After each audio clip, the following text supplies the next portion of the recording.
que no son videos, son shorts, otro producto de YouTube, pero adivina qué, como tienen también canciones copyrighted, me hacen copyright strike los hijos de puta. Entonces no puedo ver shorts, no puedo ver videos, no puedo usar la plataforma en vivo de YouTube. What the fuck? ¿Qué mierda, weón? ¿Qué mierda de sistema, weón?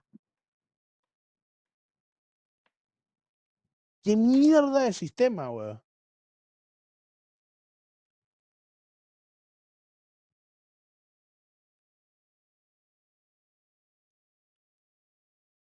Qué locura con la locura. Y todo lo tiene la culpa es esa ley que se llama de que DMCA, que crearon como en los 2000, los 90,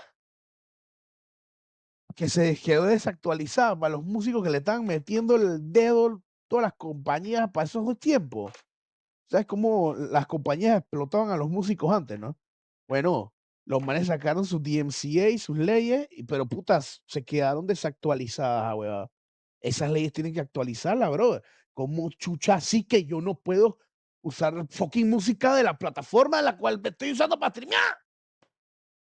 What the fuck is that?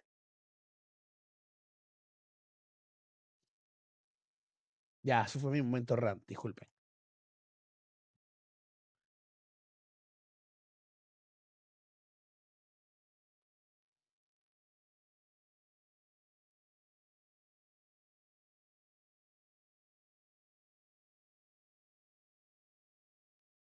Si saben cómo soy, ¿pa' qué me invitan? Diversos reportes en X dan cuenta de disparos en la capital venezolana en tenso momento tras la captura de su presidente Nicolás Maduro a manos de Estados Unidos. Una primera versión indica que las fuerzas del orden venezolano dispararon contra drones no identificados.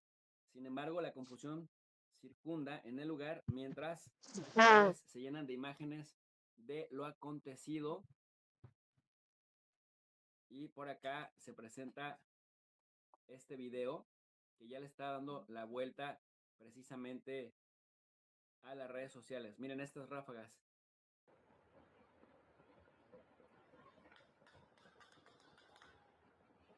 Estas son baterías antiaéreas que, por cierto, no se desplegaron el día de la captura del presidente. Como raro, ¿no? O sea, se despliegan ahorita que ven drones y cuando tendrían que haber funcionado, nomás no. Chucha, pero es que les acta. Según lo que tengo entendido, a Venezuela le atacaron primero, o sea, los helicópteros entraron y atacaron fueron las termoeléctricas o las plantas eléctricas que mantenían con vida al sistema antiaéreo. Acá tienes otros videos de usuarios de las redes sociales.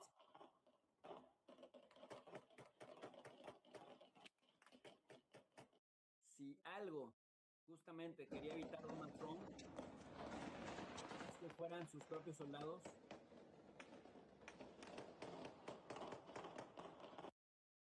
si algo quería evitar Donald Trump es que fueran sus soldados los que se metieran a esta guerra de desgaste. Querían evitar justamente una guerra de desgaste, una guerra civil.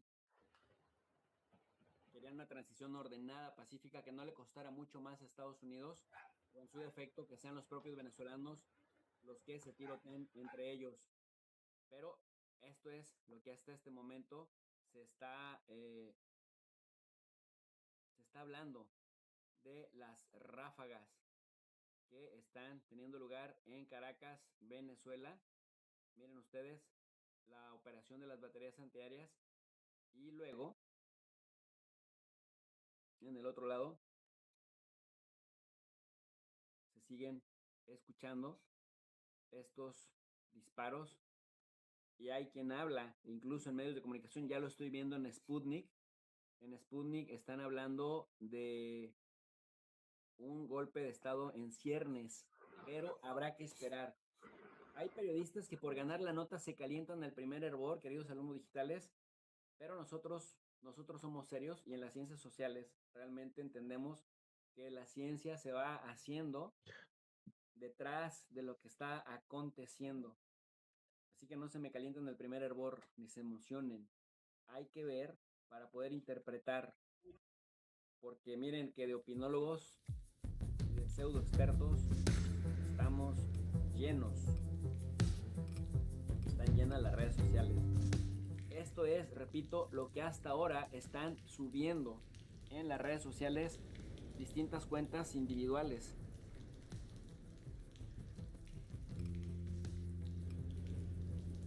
Pero, cuentas individuales, ojo. Pero The sheriff set me up and sold me out. habrá que The revisar Baron was hunting the posteriormente. beast, El and I periodista set it Juan free. Grillo, periodista But then that radicado en bastard brought the México, whole mine down especializado on en me. crímenes, drogas Olivia y was right. política, I'm too weak to take him on director de unless I kill a Crash whole lot Out, more chimeras. y que fue también But en first, algún momento I need to confront the responsable del fucking New York sheriff. Times, está publicando información súper delicada que, de ser cierto, señores, Venezuela no será en mucho tiempo lo que era hasta el día O 3 sea, del me mes suena que sí, demostrado ¿no? del presidente Nicolás Maduro. Dice el ex columnista del The New York Times: anoche acompañé al ejército colombiano en la frontera con Venezuela. Un oficial confirmó que hubo una oleada de guerrilleros del ELN cruzando tras los ataques estadounidenses y que estaban combatiéndolo, además de asegurar la frontera contra nuevos ataques estadounidenses. Así que entonces la nota es que tropas colombianas contrarrestan a guerrilleros que cruzan desde Venezuela, dice la nota. Y hoy, al no conocerse el origen de estos drones, las baterías antiaéreas están precisamente disparándose para poner orden. Son ya bastantes videos todos estamos que virreando se aquí. están subiendo de distintas cuentas. No, el DyingLight. Y escuchando noticias. Así que, como puede observarse, no será un paseo, no será un día de campo para Delcy Rodríguez, pero miren ustedes, parece que las Fuerzas Armadas de Venezuela hoy sí están haciendo en Caracas lo que no hicieron el día que agredieron al presidente Nicolás Maduro y lo secuestraron. Ya O está sea, yo soy de los que confirmándose, agarra se están DyingLight y dando, trata de pasarlo de que al está 100%. dando con Obviamente no los todo. termino al 100%, pero siempre Miren termino el ustedes, se juego. ven O sea, imágenes termino de que el juego en el 70, 80, de soldados 90%. saliendo a las calles con tanquetas. No se puede asegurar que sea un golpe de estado, pero probablemente Es que hay dos en maneras el de terminar el contexto de juego la toma full. Hay, de obviamente, posesión como haciendo presidenta de Delcy todos Rodríguez, los quests, pues sí, haya que es gente lo que que esté yo trato de inconforme hacer, y que estén proliferando las ideas o terminar el juego y ya. de terminar su Pero operación. yo traté de terminarlo full, hacer todos los quests. Pero no, o sea, Lo cierto obviamente es es que si demasiado, algo le puede Así aportar que a me dio Estados pereza Unidos y es precisamente el descontrol a la división del chavismo.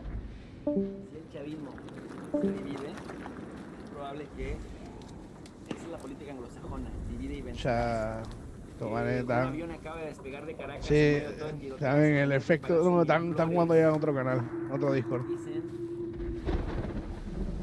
Sí, para poder concentrarse. Sí. ver que los drones Siempre lo mismo, siempre lo mismo. y que los drones estadounidenses servirían como parte de una guerra psicológica, parte del mensaje. Los manes juegan full rank. Se reportan detonaciones y ráfagas de disparos en zonas adyacentes al Palacio de Miraflores, sede del colombiano derechista. Y hay otros que nos dicen ya se están desplegando las víctimas precisamente a las afueras de Caracas. Y hay una mega movilización de las fuerzas del orden. Ahora sí ya no se van a dejar sorprender por estos drones. Ahí se ve la movilización. Miren ustedes, o sea, estamos realmente en la pueden hacer muchas cosas y ahorita ustedes mismos que nos estuvieron informando cómo algo está pasando en Caracas.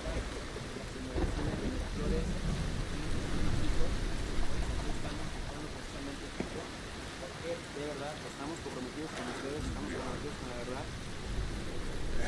No nos cruzamos al primer hervor. Vamos encontrando las imágenes, pasando la información.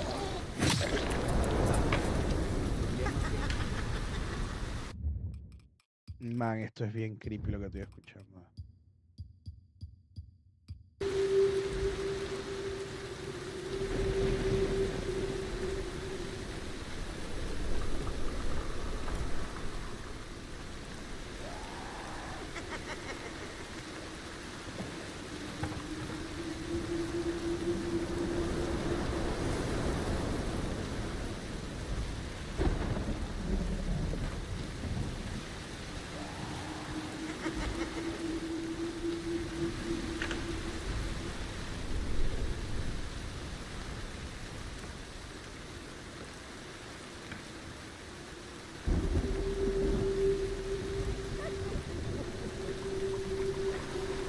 Qué vaina más creepy, weón.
O sea, ¿por qué el audio se filtra en tu micrófono?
happened here.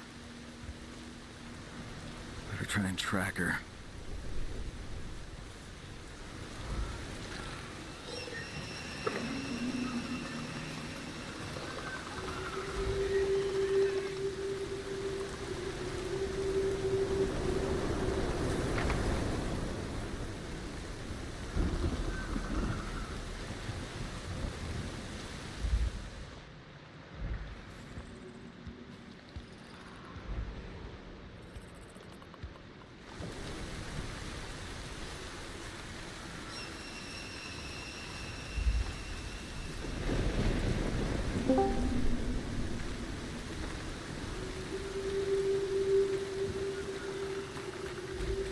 Dale, dale, dale.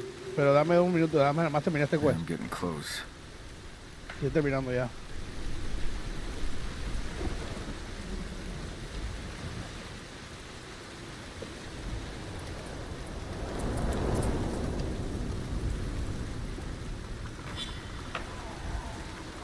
There you are.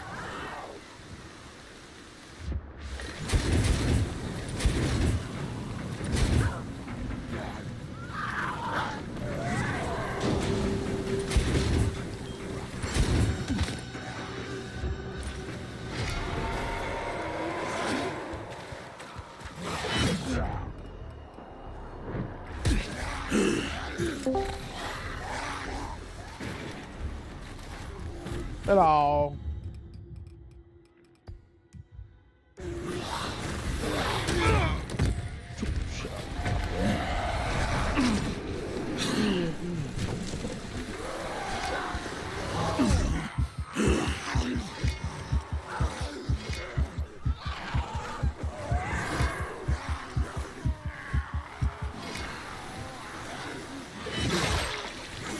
Tratando de sobrevivir a mi muerte inminente. Morí.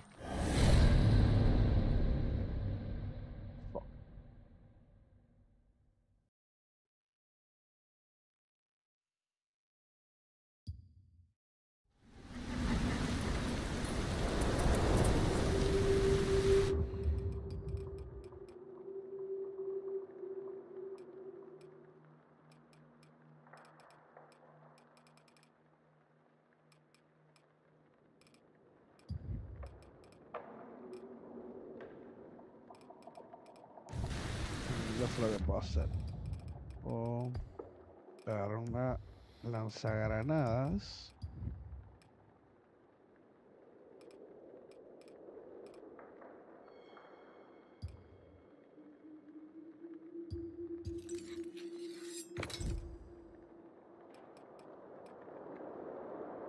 A ver, ya, finals de una, bebop.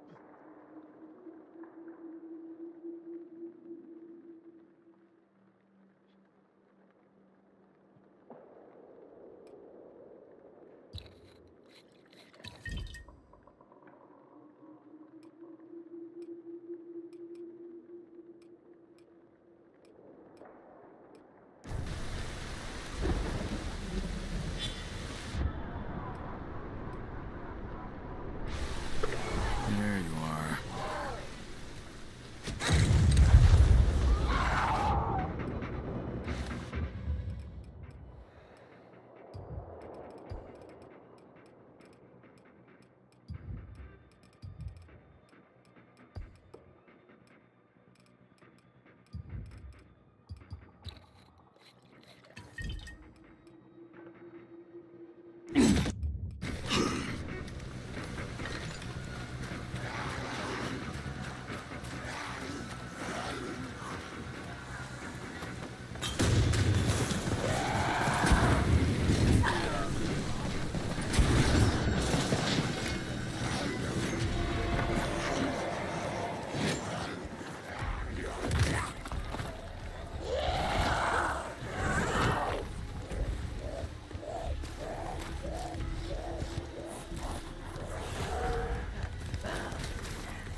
Puta male, puta male.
solo, pero. Creo que. Voy a intentarlo una última vez y si no, ya voy para allá.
There you are.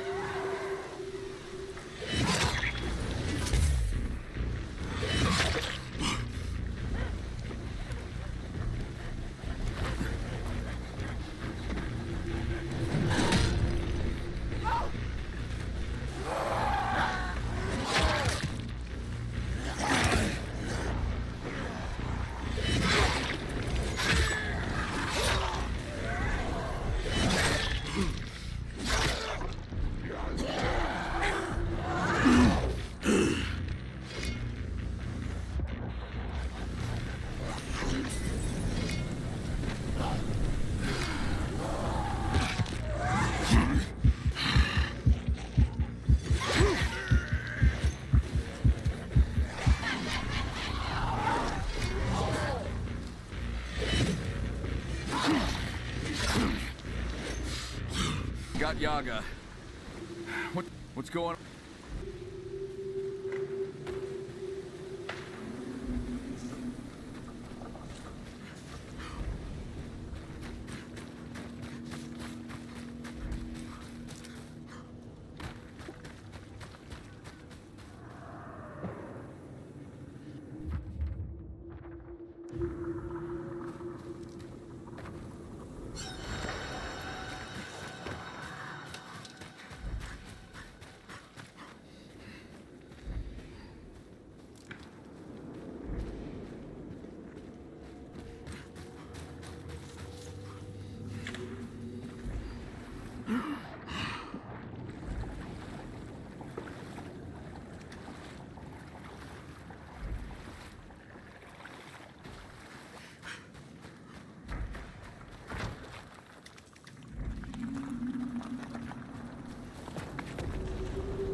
What are these assholes doing here?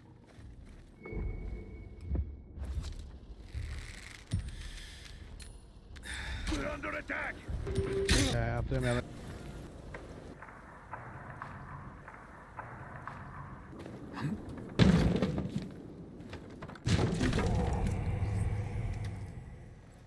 Holy what happened here? Are you okay?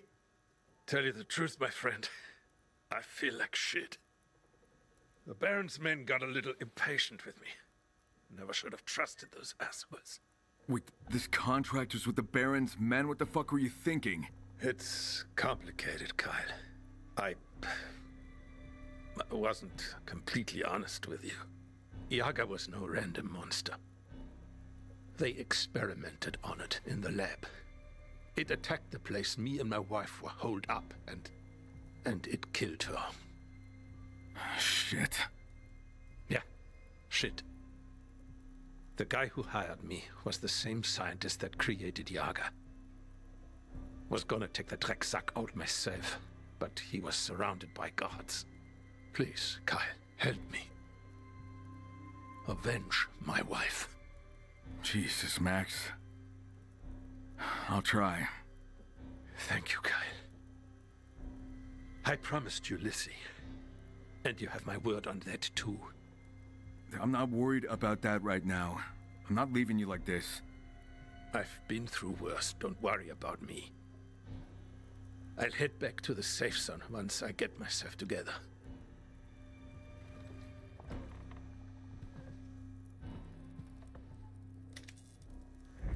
Get that son of a bitch. I just need to rest and get my energy back.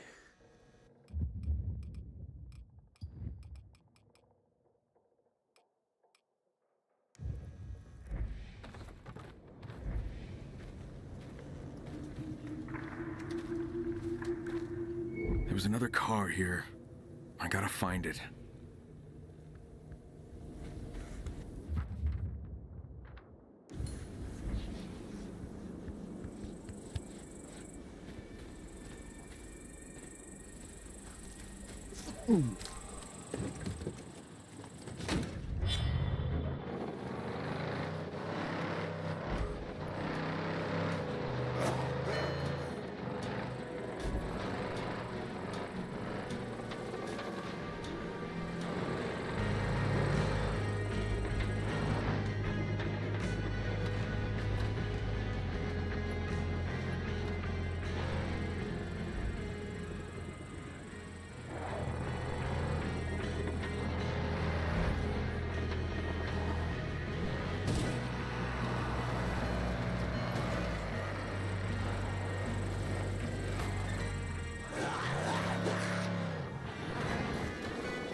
Baron's soldiers. The scientist must be nearby.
Gotta be here!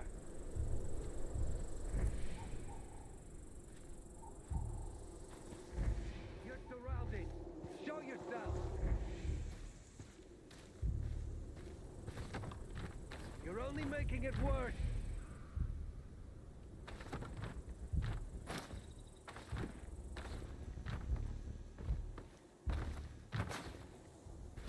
Secure the area!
that?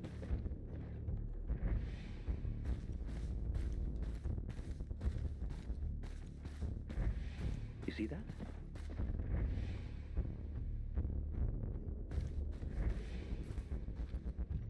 I heard something.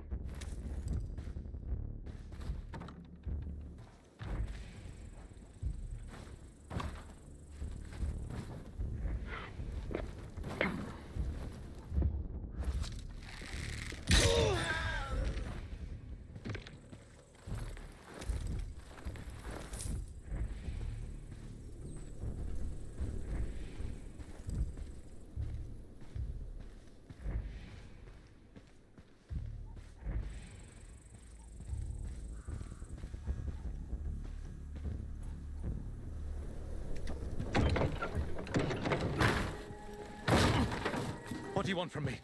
I want to know about Yaga. Who? That thing you created and set free. It killed a hunter's wife and he's looking for payback. So that's why he tried to attack me. I didn't set it free. It escaped. We were trying to bring it back. Look, I'm sorry about that poor man's wife. I really am. But killing me won't bring her back. Dr. Saval, we're en route. Status. I can pay you. Just tell him I'm dead. I promise you won't see or hear from me ever again. Dr. Saval, confirm your status. What do you say?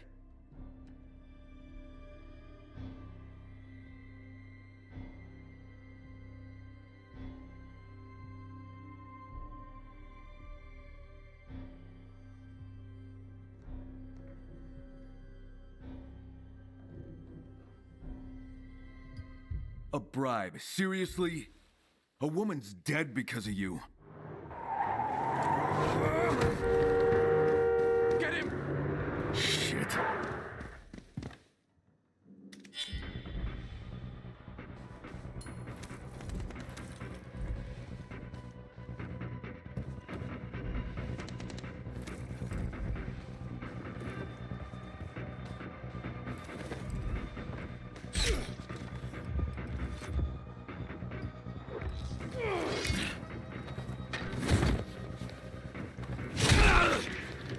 Espérate que el fucking juego no ha acabado, ya estoy terminando.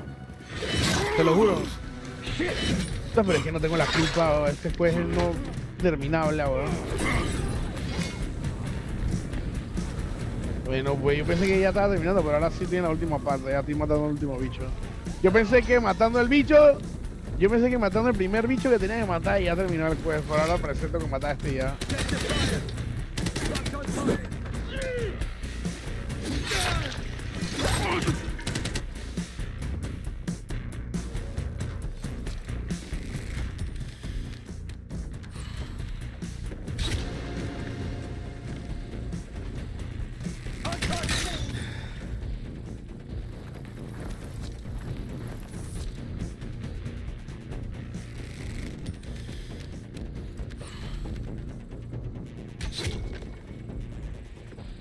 Enemy acquired. Try that.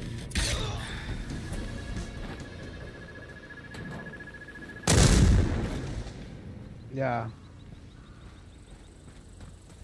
Déjame nada más retirar estos cuerpos y ya.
Vale, invita pues. A ver, déjame entrar.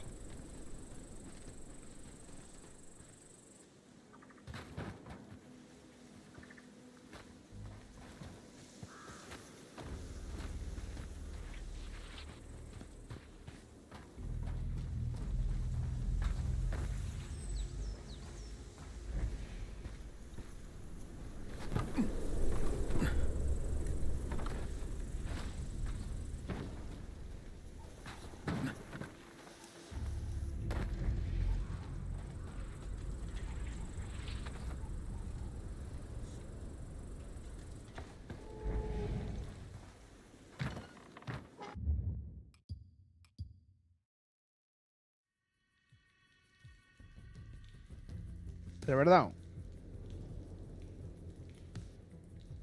¿Ya empezaste?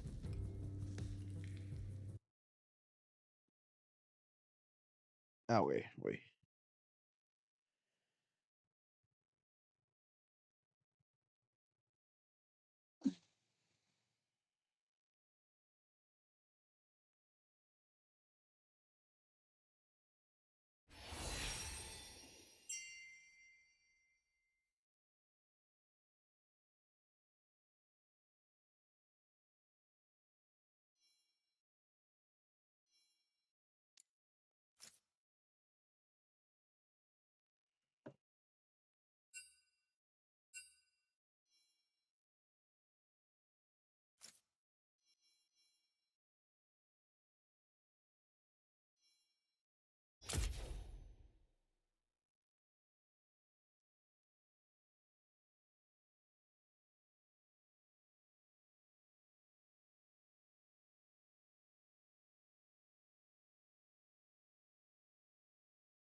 Sí, a mí me gusta que me rueguen, si no, no.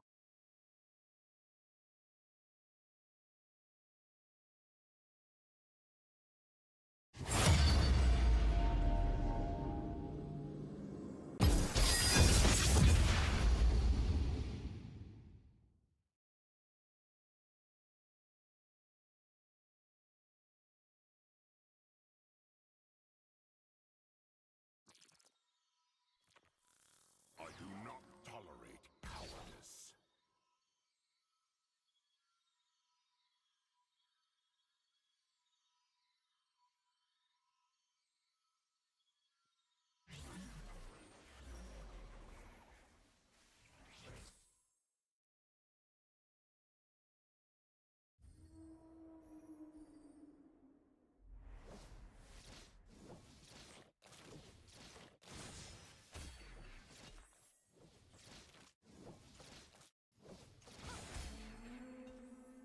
Can't outrun a fox.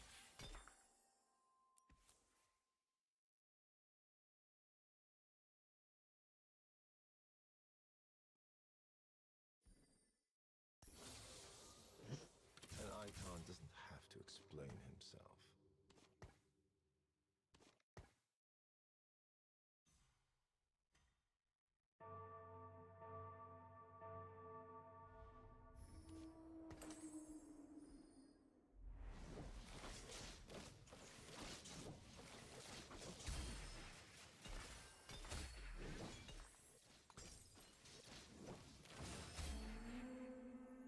Can't outrun a fox.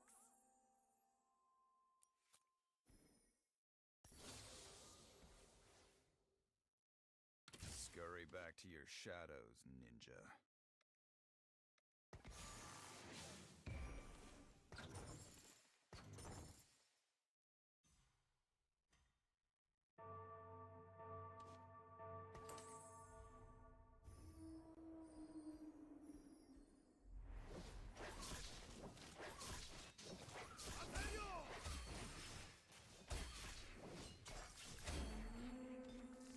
Can't outrun a fox.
looking for a road home.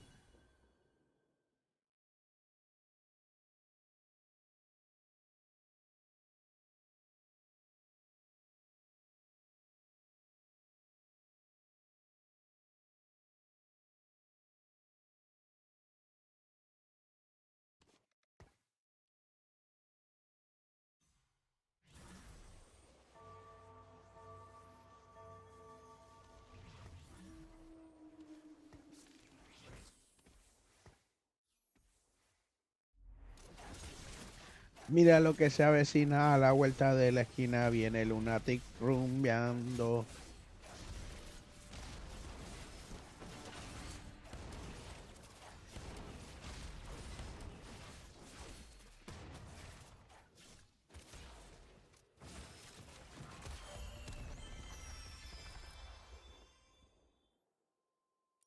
Can't outrun a fox.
¿Tú por qué eres así?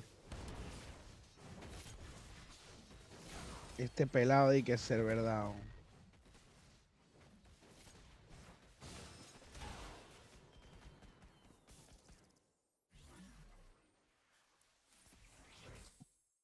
I remember him, Father. He thought he could sense Me it. acaba de ganar.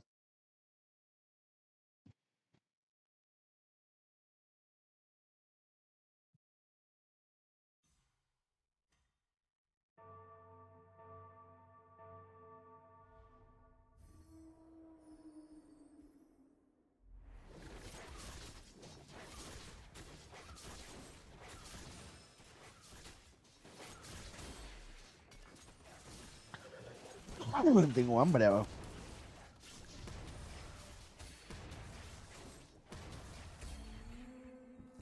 This story is not yet finished.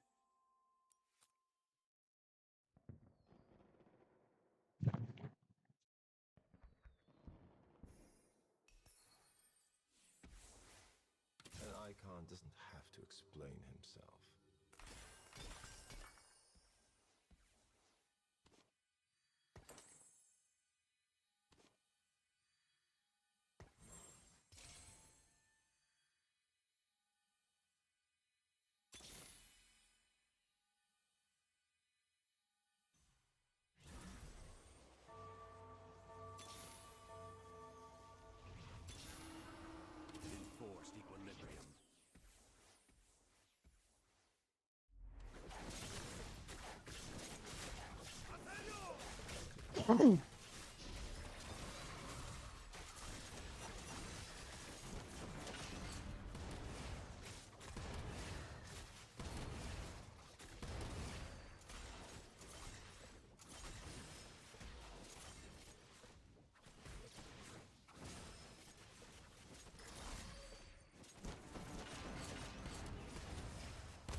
Enforced equilibrium.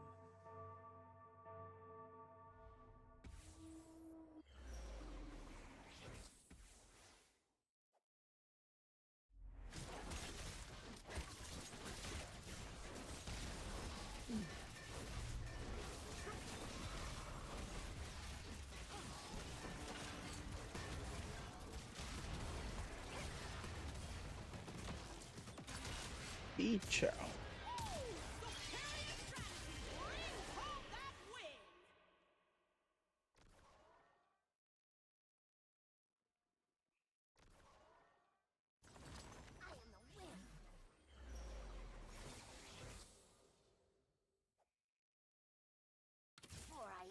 Our wills align.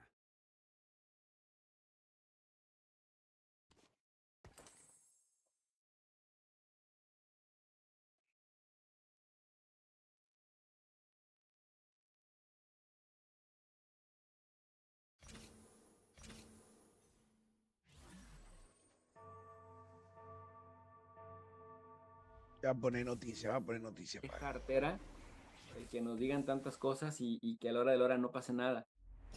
Que nos hagan tanto clickbait en las redes sociales. Pero esto que estamos viendo sí está teniendo lugar en Venezuela y hay muchas hipótesis de qué es lo que esté pudiendo pasar.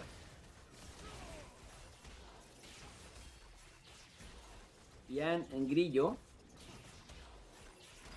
está a aparecer en la frontera y dice: esta es la frontera entre Colombia y Venezuela. No hay grandes flujos de refugiados ni gente cruzando para trabajar, a pesar de que las fuerzas especiales estadounidenses acaban de atrapar al presidente venezolano. Por acá en otro video se aprecia que están justamente revisándose los protocolos de repeler los ataques.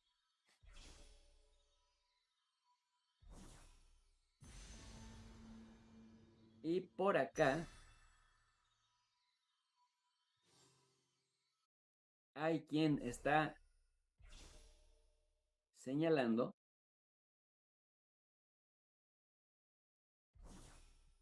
que se acercaron unos drones de Estados Unidos como parte de la guerra psicológica y que ahora sí ya se activaron las baterías antiaéreas para repelerlos. Pero al final dice la nota, es información en curso y toca confirmarla para no elucubrar nada fuera de lo que realmente esté pasando. Miren, aquí se ven algunas imágenes de militares que están saliendo. Está tensa la cosa, calientito a más no poder. Vaya, el año, híjole, el año empezó a tambor batiente. Ya a nosotros nos corresponde informarle con la verdad, porque ustedes confían en lo que hacemos en nuestro trabajo y nuestro trabajo es contrastar información confirmar la información, porque también es cierto que en una crisis la principal víctima es la información, es la verdad, la desinformación. Se hablaba de que el gobierno venezolano, el que acaba de tomar el cargo, estaba preparándose por si había una segunda incursión.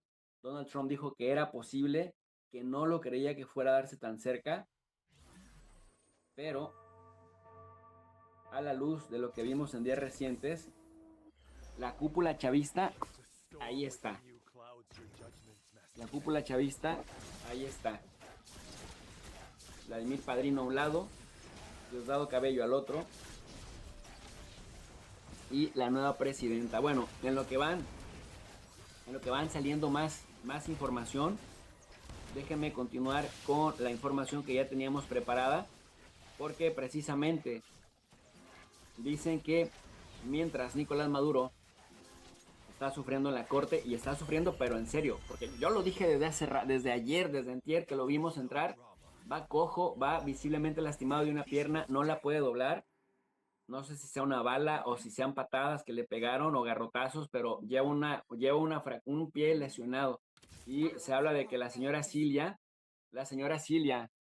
trae un problema en la costilla. Entonces, en lo que va transcurriendo más información, déjenme les comparto la juramentación de Delcy Rodríguez como presidenta. Mientras unos lloran, otros gozan. Y bueno, no se puede ocultar la cara de felicidad de los que están a salvo en Caracas. Acto de juramentación.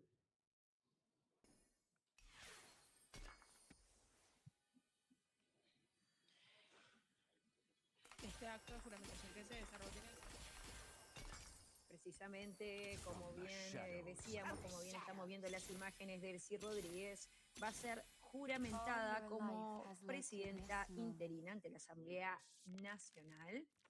En este momento vamos a escuchar las palabras del presidente de la Asamblea Nacional, Jorge Rodríguez. Jura usted, en el nombre de Dios Todopoderoso, jura por su honor, jura por el pueblo de Venezuela que espera ser conducido a un camino de prosperidad y grandeza. Jura por el ejemplo de los libertadores de América, cumplir y hacer cumplir la Constitución de la República Bolivariana de Venezuela, cumplir y hacer cumplir las leyes y reglamentos de la República. Jura cuidar con celo nuestro territorio sagrado, nuestro mar territorial, nuestros ríos y nuestro cielo sagrado. Y sobre todo, jura la búsqueda incansable de la prosperidad de nuestro pueblo. ¿Lo jura? Vengo como vicepresidenta ejecutiva del presidente constitucional de la República Bolivariana de Venezuela, Nicolás Maduro Moros, a prestar juramento. Vengo a por el sufrimiento que se le ha causado al pueblo venezolano luego de una agresión militar ilegítima contra nuestra patria. Vengo con dolor por el secuestro de 2 héroes que tenemos de rehenes en los Estados Unidos de Norteamérica, el presidente Nicolás Maduro y la primera combatiente, la primera dama de este país, Cilia Flores. Vengo con dolor, pero debo decir que vengo también con honor a jurar en nombre de todos los venezolanos y en nombre de todas las venezolanas. Vengo a jurar por nuestro padre libertador Simón Bolívar, que es guía y faro histórico del porvenir de Venezuela, cuya sangre libertadora corre por las venas de los venezolanos y de las venezolanas. Juro por el comandante Hugo Chávez, que dio vida a millones de venezolanos y de venezolanas, les devolvió la dignidad como ciudadanos y como ciudadanas.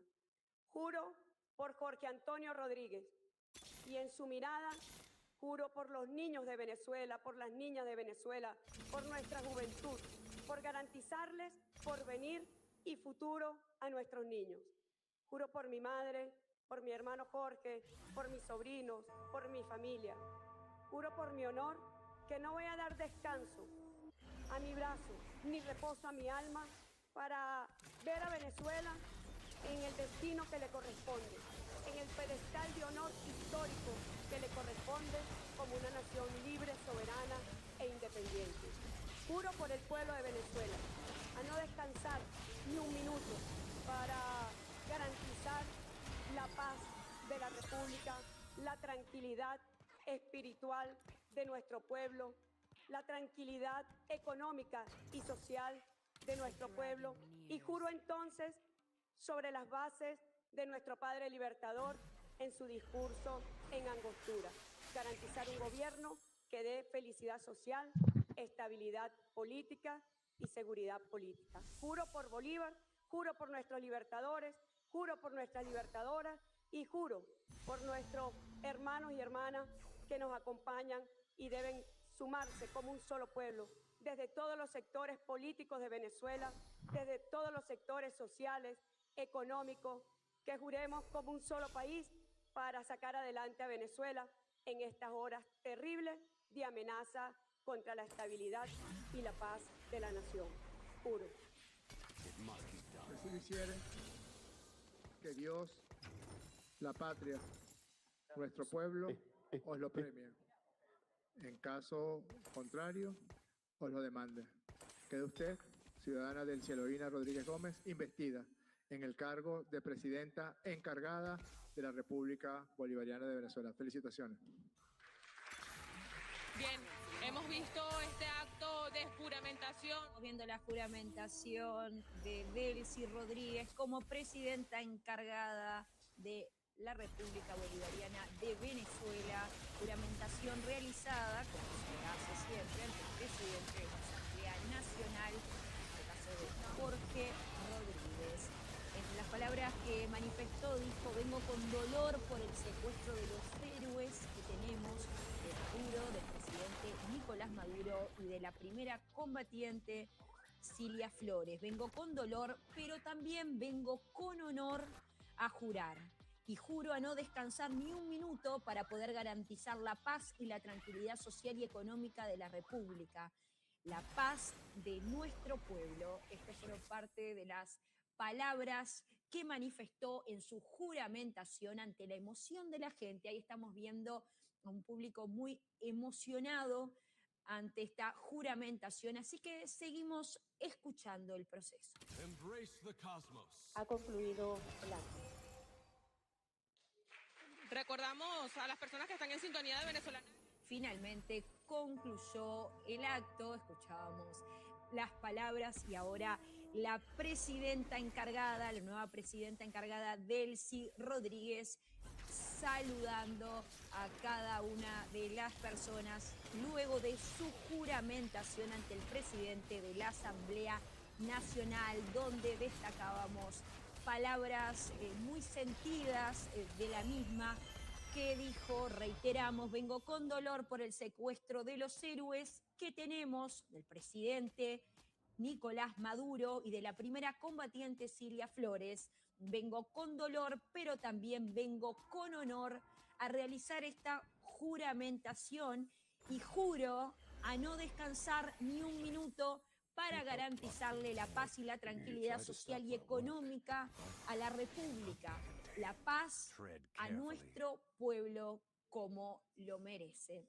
Esta fue parte de la juramentación de la presidenta encargada, Delcy Rodríguez, en este contexto también de apertura de sesión de la Asamblea Nacional, que también hubo juramentación pertinente de presidente, vicepresidente y segunda vicepresidenta, así como de secretario y subsecretario, para quedar instaurada, para quedar realizado el inicio de este proceso de sesión, este proceso, este comienzo de Asamblea Nacional 2021, 2026, 2031. Ahí también estamos viendo hermosas imágenes en todo lo que podemos estar relatando. Muchas veces las imágenes valen más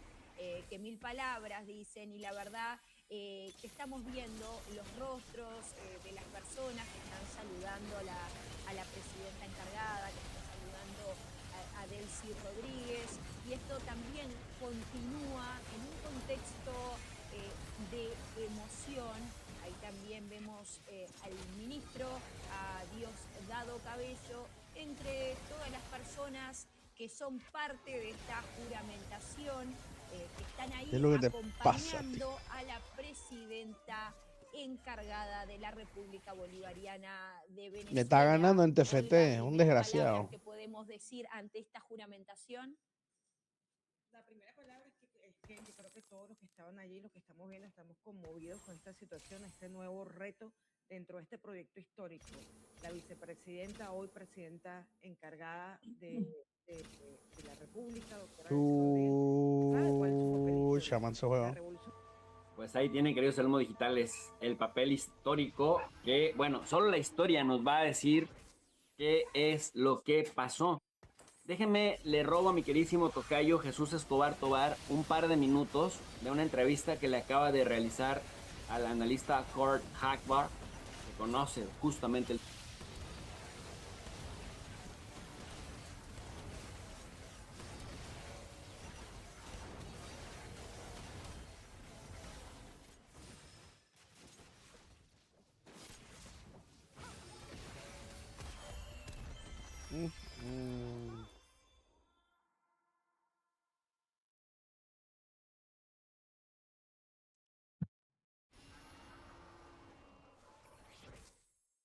The blade, above all things, except a good drink. I can smell the contents of your flask from where I stand.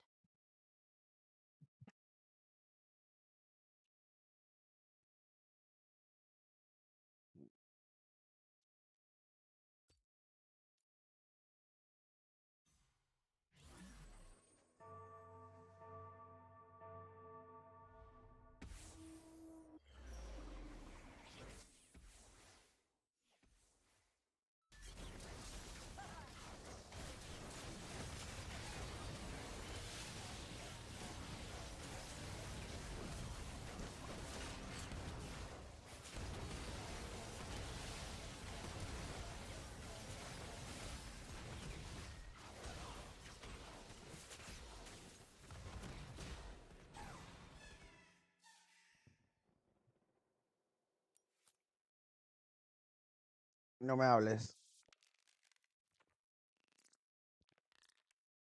No me hables.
Fucking Piltover, huevado. Están demasiado imbalanceados, man.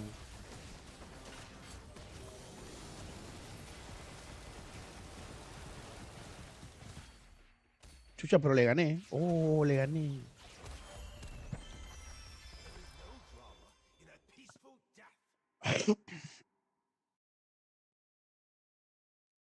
Me tocó hacer un movimiento de cadera ahí bien brutal. Sí.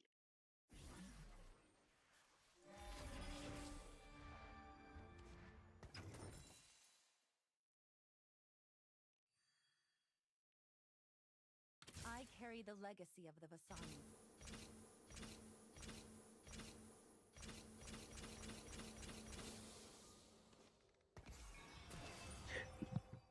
Fuck.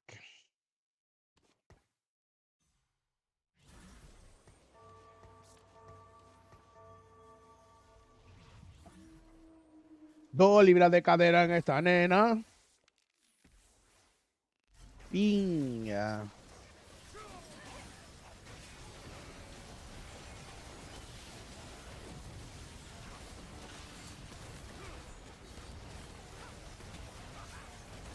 Pucha madre, guau, guau, guau, guau, guau, guau. Oh. Perdido.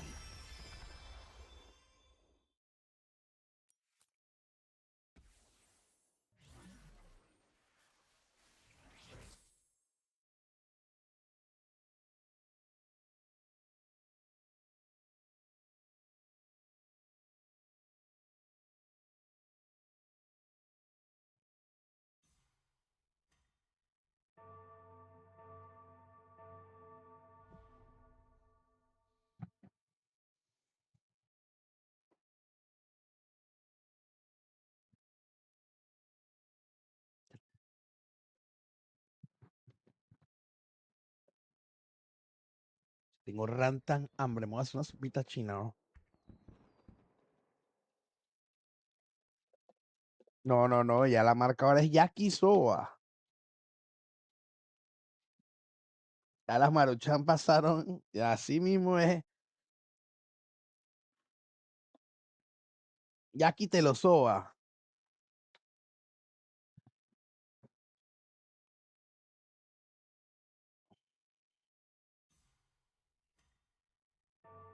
Uy.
Bien, bien, bien. Mañana. Digo, esta mañana, huevón.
Se fue hasta mañana ya. Chucha.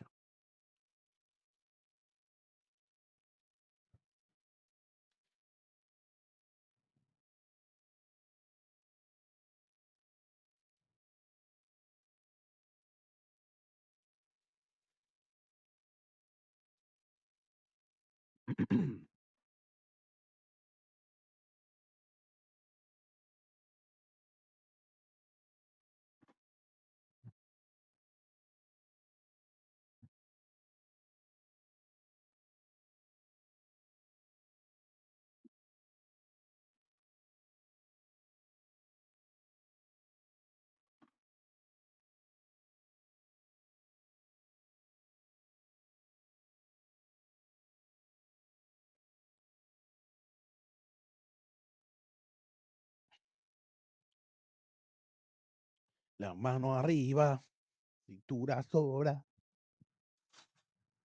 a media vuelta, danza kuduro, no te canses ahora, que esto solo empieza, mueve la cabeza.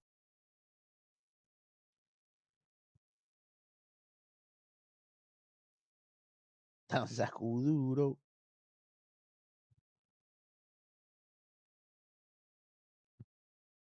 ¿Tú sabes danza kuduro o qué? Ah, yo pensé que tú tiraste un paisecito danza kuduro. Par de step nada más ahí, fap, fap.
Así que tú eres friend de Yakisoba.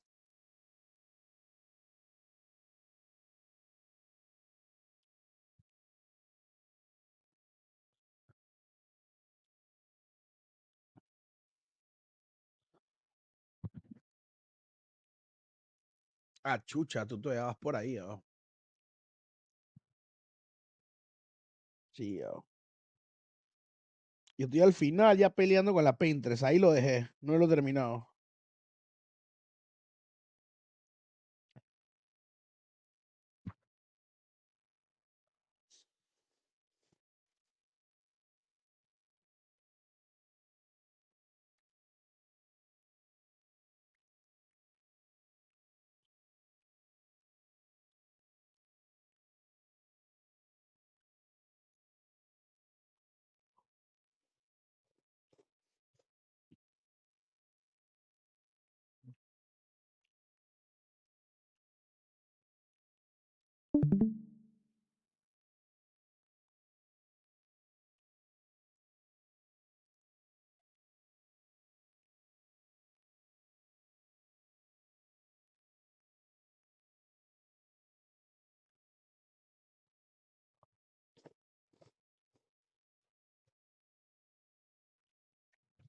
¿Estás loco?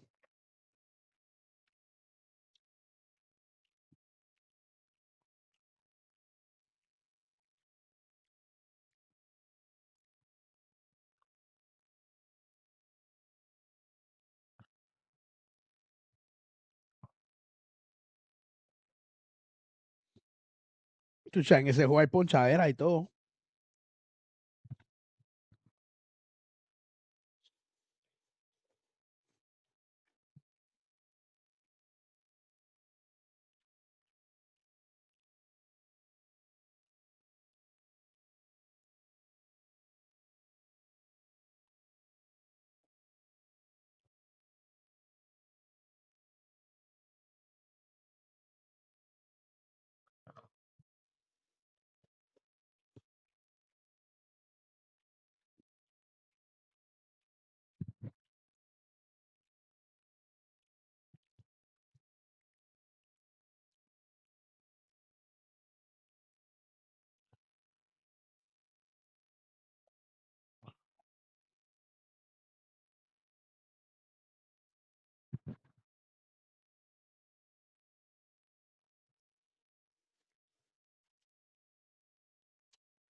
No,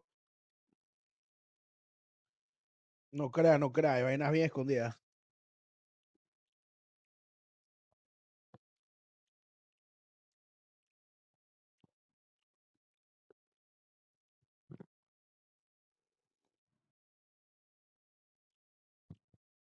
Mira, yo me tomaba el tiempo de revisar absolutamente todo y me costaba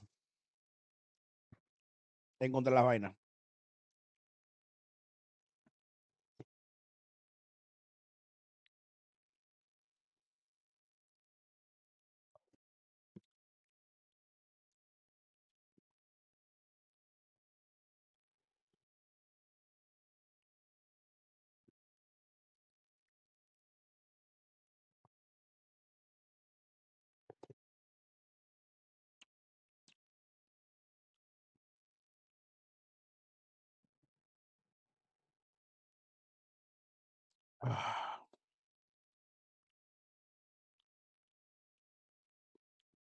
¿Y mi amor?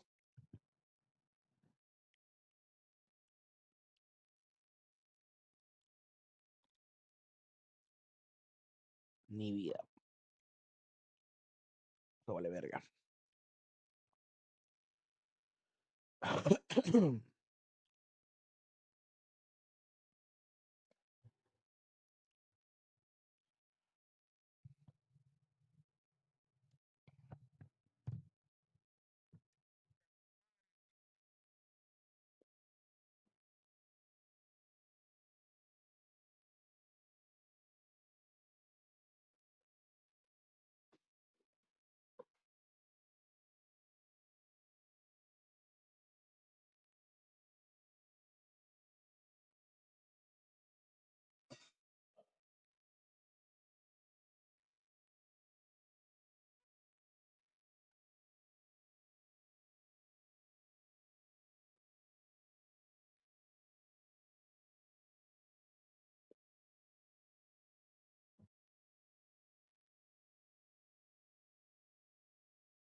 Uy, se le creció.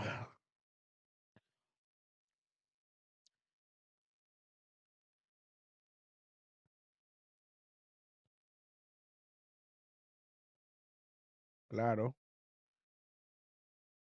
Pero si lo haces, vuelve a revivir el bicho. Claro.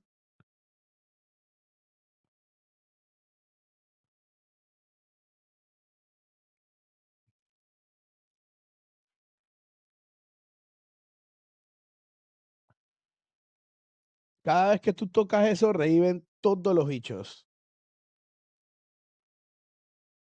Ujú. Ujú, ujú.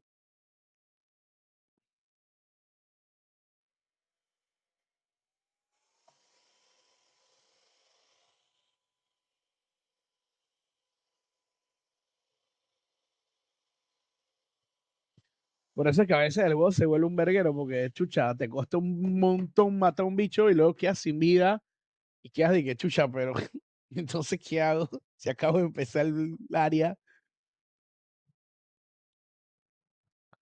y te fuerza como a mejorar, pues a pelear mejor.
How long you been on stand-up? 6 years stand-up, 10 years in whiteface. Yes.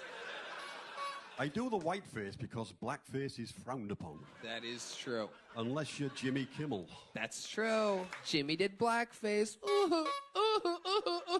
Guys, so good at fake crying. What is something in your life that we haven't found out about you just yet? I've had multiple occupations. Coal miner was one of them. So you did do blackface. I did do blackface at one point, yes. Yes, I did. How long you been on stand-up? 6 years stand-up, 10 years in whiteface. Yes. I do the whiteface because blackface is frowned upon. Started. Tony, I love Shopify. It's the best business tool out there. Shopify gives you all the tools to easily build your dream store. Plus, setup is fast with Shopify's built-in AI tools that write product descriptions and headlines and help you edit product photos. Marketing is built in too. Create email and social campaigns that reach customers wherever they scroll. As you grow, Shopify grows with you. Handle more orders, expand to new markets, and do it all from the same dashboard. In 2026, stop waiting and start selling with Shopify.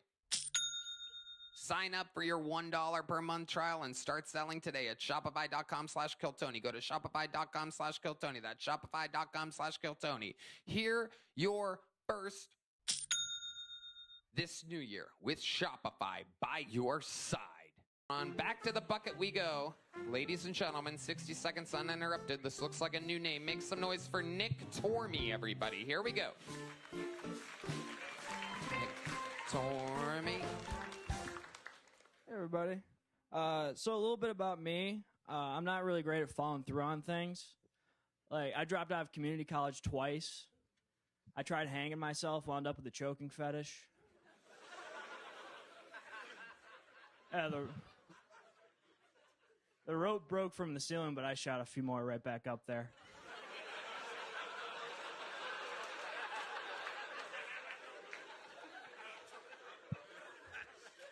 You never know when you're going to find a new hobby. Like, you think anyone ever found out they're good at parkour by attempting suicide? And they jump from the building, then the moment before impact, they tuck and roll. Some French guys show up, house music starts playing.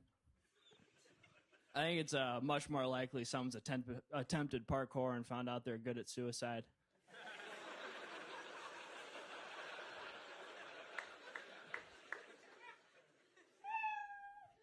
All right. There he is, Nick Tormey. This is your first time on the show, Nick? Yes, sir. Welcome, welcome. How long you been doing stand-up? About 6 years. Nice. Where at? Mostly Salt Lake. Okay. Yeah. That's where you live still? No, I moved down here in August. Okay. How do you like Austin? I love it. It's awesome. What do you love about it?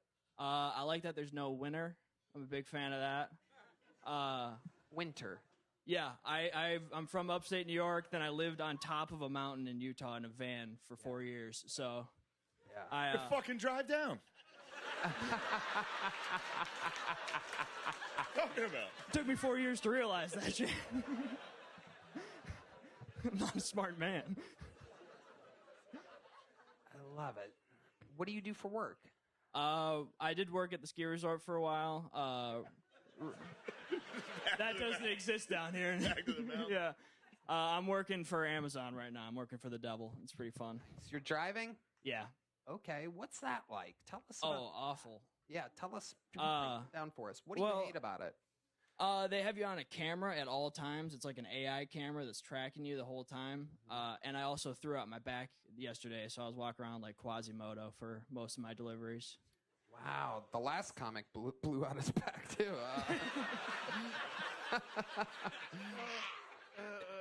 Yeah. So Nick, tell us more. What are you into, buddy? You have any special skills or talents that might surprise us? You seem like you have a little something up your sleeve. I'm engaged. Me and my fiance collect taxidermy. Oh wow! Where'd you meet this bag boy at? I met her at an open mic. Huh? I met her at an open mic. Oh, nice. She does comedy too? Yep. Yeah. Wow. Interesting. Did she sign up tonight? She did. She's over. She's at the bar next door. Yeah, she is. Colt, do you know who that is? Holly. What's her name? What is it? Holly. Holly what? Jensen. Holly Jensen. Go grab Holly Jensen. Let's see who the funniest person in this couple is. Always spontaneous fun here. Have a holly jolly Christmas. Come on, folks. How did you get into collecting taxidermy? She got me into. I got her a taxidermied frog. It's like a cane toad, like the invasive species in Australia. It's like a purse. She has it with her. Tell Holly to bring the frog. Let's see the frog. That's so crazy. My wife would stab me. No, she loves it. And we got some bats. We got some mice in a teacup. Was she doing van life with you, or did you meet her here? She lived in the van for a year with me. Ooh, did you ever get close to the old Patino? I do like national parks. Big fan of the park system. I feel like a fight in a van would suck. Oh, it's awful. Yeah, there's not much room. Yeah. Yeah, I think I saw a documentary on Netflix about this one. Yeah. That was my joke, you dumbasses. Oh, you did? Yeah, I said her name. Oh, I missed. Say her name. I love it. So you got bats, you got rats. What else? We got a taxidermied fox we just got. We got a praying mantis. And she found a big dragonfly in the woods that we're keeping in the freezer right now. Until we can... They say there's someone for everyone. So you guys... Today you see proof. So you guys have a place. It's here in Austin. Yeah. What does she do for work? Nothing right now. Wow. Looking for something. Okay. Yeah. All right. Do you get like used taxidermy, like people that have died that have like sold it, like so it's like creepier? Oh God. She would probably love that for sure. But no, we went to a store. They had human skulls too. It was weird, and spines. Ladies and gentlemen. Well, I guess they just sent her out. Okay, that's one way to do it. Got that. Why don't you... Can I see that frog? Yeah. Yo. Wow. That is Crazy. awesome. He's got a little butthole. Is that real? Yeah. It looks fake. 100% real. How do you know it's real, Joe Rogan? He's an Just by touching invasive it. species in Australia. He's a cane toad. His name's Winston. He's our son. Wow. Terrifying. Look at that. It's legit. That's incredible. I think it's I don't see a dick on it. I don't know if it might be your daughter. Holly, you want to do the set that you were planning on doing here? That's how I would have done it instead of just sending her out randomly. I would have brought her up. Ladies and gentlemen, doing 60 seconds uninterrupted. Make some noise for Holly Jensen, everybody. So I'm actually from Salt Lake City, Utah. I just moved here. And the first thing everybody always asks is if I'm Mormon. I'm not. I'm Jewish. But I did have a lot of Mormon boyfriends growing up. The cool thing about Mormon boyfriends is they have some really weird rules. Like they won't drink coffee, but they will finger a Jew. I've been having a hard time getting a job out here in Austin. When I was in Salt Lake, I was a stripper. Thank you. So much more supportive than my parents. I appreciate it. They hated the stuff that I would do at work. Like, I loved showing up with googly eyes as pasties. Turns out men don't like it when the tits stare back at them. Shit kept going wrong at the strip club. Like, one day our DJ didn't show up, so we had to dance to Pandora Radio with the commercials on. So I was just twerking on some old dude, like, do you struggle with osteoporosis? Thank you, that's my time. Wow, Holly Jensen. Oh my God. This is one of the rare comedy couples where the woman is funnier than the man. Again, if you bet this on Prize Picks, you just won $750,000. Oh, he's taking her straight to a state park. You can't have that, dude. You cannot allow that. You have to kill her now. You have to kill her. Yeah, she's about to be... Taxidermy her, bro. Yeah. She's about to be in the freezer next to the dragonfly. Holly, you're hilarious. How long have you been doing stand-up? 8 years. Awesome. And that was all in upstate New York or Salt Lake City? Oh, Salt Lake City, Utah. And that's where you're from? Yeah. Amazing. Absolutely incredible. Why don't you work? Oh, I mean, I've been trying. I've been applying to jobs, but What are you good at? What do you want to do? I'm good at stripping. I love doing stuff. Really? I love doing both of those things. So yeah, a job in either of those things would be great. You've stripped before? Yeah. Amazing. Heidi, what do you think? Can you get her a job? You just got a job at the Yellow Rose. Congratulations. Or at least an audition. This is the worst night of this guy's life. What are you doing? Why? No, you're fired. This poor guy is going to be all alone tomorrow night at 2:30 a.m. petting a fucking dead bat.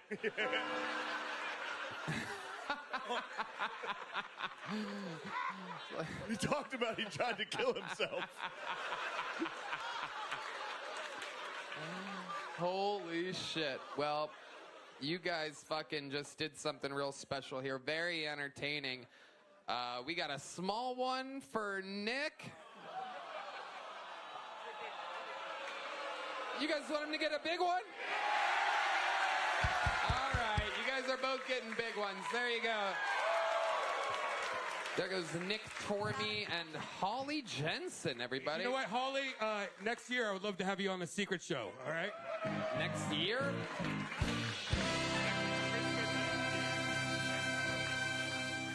All right. Why'd you word it like that? Because In he's January? completely buffooned January? Next Thursday's Christmas, the week after. So January. Yeah, so January. Yeah. Say fucking January. Next year. Yeah, just say the next Secret Show. Yeah, next Hey, I'd year. love to have you next decade on Jesus Christ. You're... Unbelievable. Well, it's been a hell of an episode so far. Your next bucket pull goes by the name of Floyd Jones, everybody. Here we go.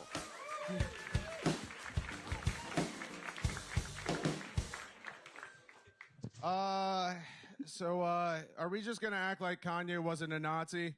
That's just how we're, okay, perfect. I don't know if you guys heard, he actually changed his name. He's Kanye Auschwitz.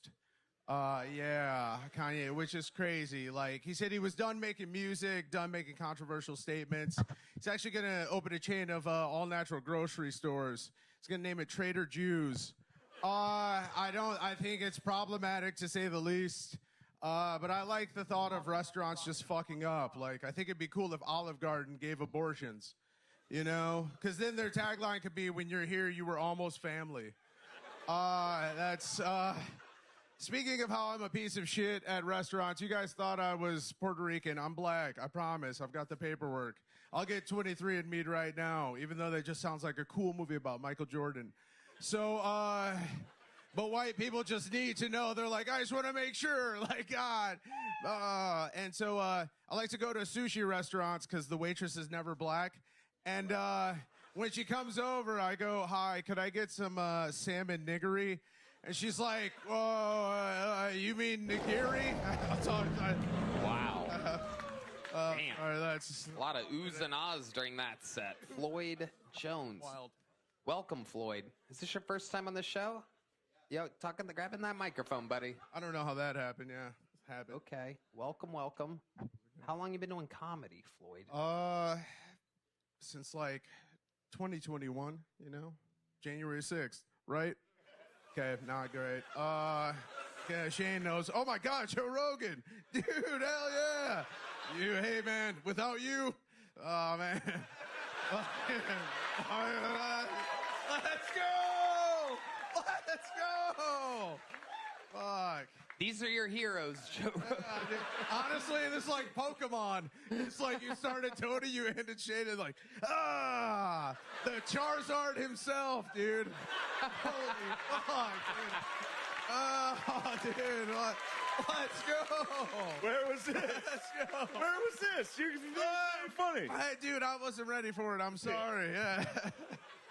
Oh. People are having better interviews than sets tonight. Hey, it's... Floyd, tell us about you. What do you not do for a living?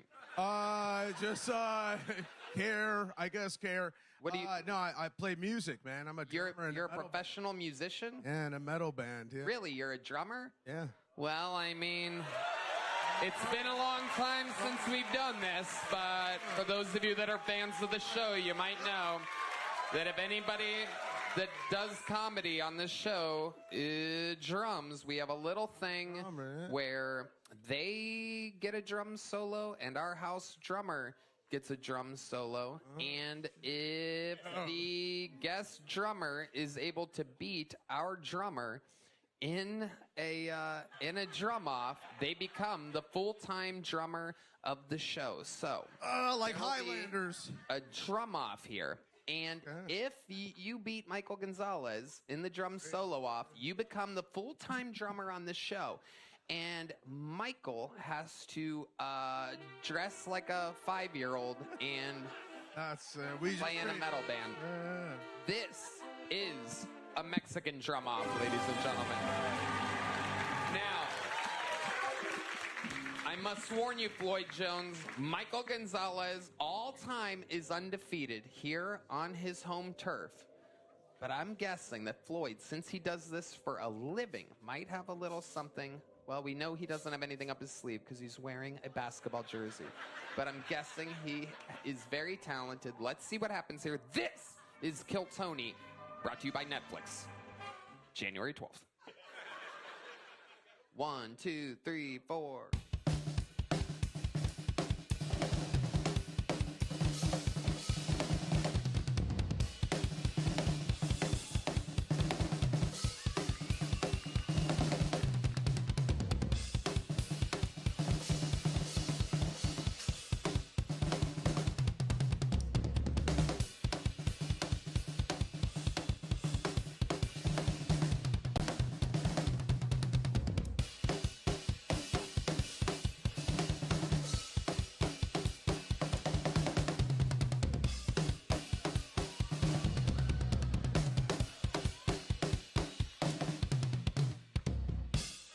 There you go.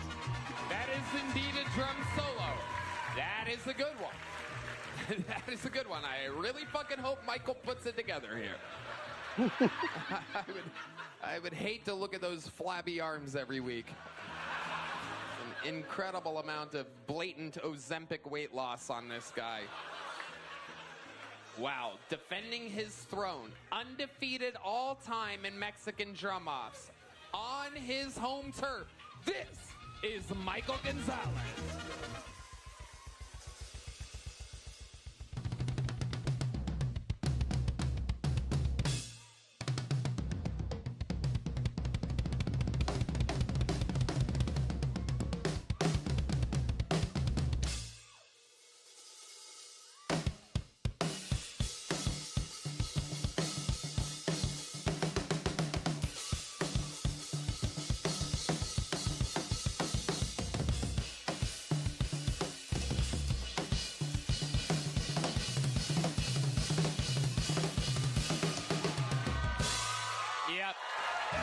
Thank God Almighty. Really tied it together there at the end. Woo! Let's see. Unfortunately, it's not up to us. It is up to the live audience here. Do we have a decibel meter? I can't remember. We have it going? All right, so here we go. Colt on the camera, on the decibel meter. How many of you have Floyd Jones winning this Mexican drum-off? Make some noise. How many of you have Michael Gonzalez winning?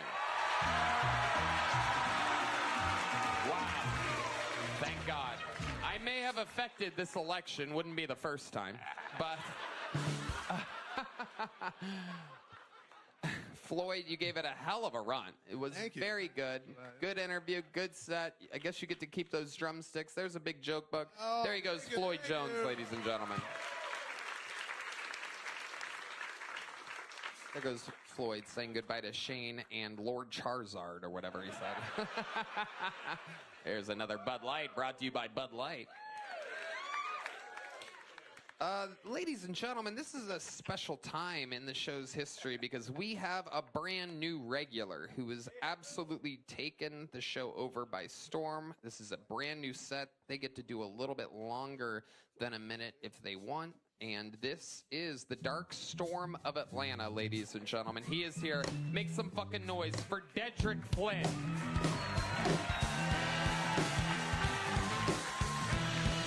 Yeah! Oh my God. What you know about being the only black dude at a country music festival in Kennesaw, Georgia called Shaky Boots Festival? Yeah, no, I only found that out because when I walked into the venue, a dude ran up to me out of breath and he was like, "Hey, my nigga, you know you had a uniform, right?" And I was like, "No, I'm here for the festival. I love Blake Shelton. I love Kenny Chesney." And then he was like, "Nigga, stop lying. I got an extra vest in my car." And I was like, "No, I'm here for the festival." And I showed him my ID, and I showed him my badge, and he looked at my ID, and he looked at my badge, and he looked at me, and he looked at my... Tasha! You gonna want to hear this. So Tasha came over. I met Tasha. She did the same thing. Jamal! I met everybody one by one. I made all 37 black people like I'm a black Noah's Ark. They kept calling me the Day Walker. They said I was Blade. And it was a great country music festival, man, because all the black people that was working the event kept giving me free drinks, but they also had re-entry. They stopped doing it. They had re-entry into the festival, so we just go to the car and, like, parking lot pimp, drink beers. And the reason why we knew it was time to go drink beers is because my best friend Jessie, who was a redneck Filipino but raised black because she was my best friend, her older sister Jackie had just had a kid, and she would look us in the face and she would be like, "I need to get out of here. My tit's about to pop. I gotta go pump." So we would go back to the car, and she's chugging beers. We're all drinking beers, and she's pumping, but she pumped more than like a regular, like, a white woman could never pump as much milk as it takes to make a redneck Filipino that's raised black. Like my nephew Maxwell today, he's 10 years old, he's taller than me. So she's pumping a lot, and I'm looking at her titty milk, and I wanted to taste some, but I ain't know how to ask.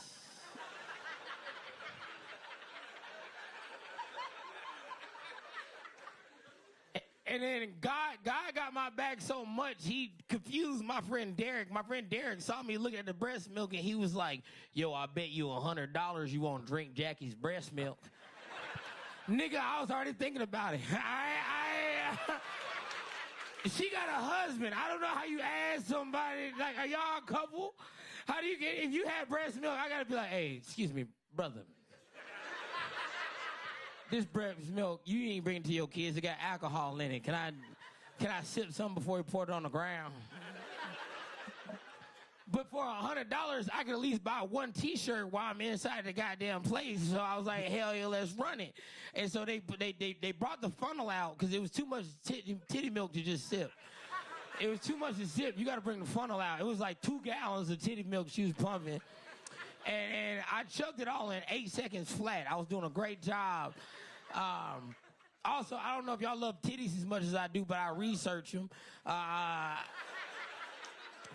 Breast milk tastes like whatever the mom is eating and drinking. So her titty milk just tasted like Tecate and tequila with a little bit. It tastes like a redneck Filipino horchata. You know what I'm saying? It tastes like a little redneck Filipino horchata. But also, if y'all study titties as much as I do, you would know that a titty milk has all the vitamins. I haven't had a hangover in 12 years, nigga. I'm doing good. That's my time. I'm calling y'all like, ah! Dead trick. Flynn, ladies and gentlemen. Dedrick, it is so fun to watch you perform. 2 weeks ago, you had regular teeth. You're getting better with the grill, but I'm good with it. There is a slight speech impediment still there. One of my favorite parts of the set is when you said, "I wanted to taste some, but I didn't know how to ask." The grill is affecting those S's. It is. It is. I'm not used to money, Tony. It's amazing that you're willing to make the sacrifice. Out with the S's, in with the gold teeth, still making it work, plowing through it. I love it, Dead. Camoed up tonight. Look at that. Oh yeah, I got that shit on, Tony. Did I say it right? That shit on. Hell yeah. Got that shit on. You know what I'm talking about. No, you don't. Yo, you still disguising that forehead. That shit is big as hell. Yeah, that shit swooped over, but it's still a goddamn plasma screen TV, good. bro. It's a good look. Don't let anyone talk to you. Take your hat off, Shane. Fuck you, dude. Don't. Look, David Lucas was good at it. We already had one, David. Don't do that. Hey, my pocket's fat enough, but not me. You know what I mean? David Lucas. You know? David Lucas is also wearing a grill right now. It's a green egg. Okay. Is that right? Green egg? It wasn't the reference that threw it off. It was tenderism. He's wearing a grill. My delivery's a little bit floppy tonight. I'll take them out. No, it's I good. won't Yeah, talk do to it. you. I was good to see y'all. Y'all look Okay, good. yeah. I'll get you more teeth if you kill David Lucas. How'd you guys think I was serious? Dedrick. Okie dokie. All right. Dedrick, how's life been going? Man, I'm doing good. I'm goddamn touring like a motherfucker. We just left Lincoln, California together. Yeah, I took Dedrick on our first road gig together. That was fun. That was fun as a motherfucker. I ain't never been on a private jet, nigga. I was so used to getting pat down. They just walked down. It's like, would you like a coffee? And I was like, am I in an interrogation? I'm ready to snitch on you. I don't know what you did. Yeah.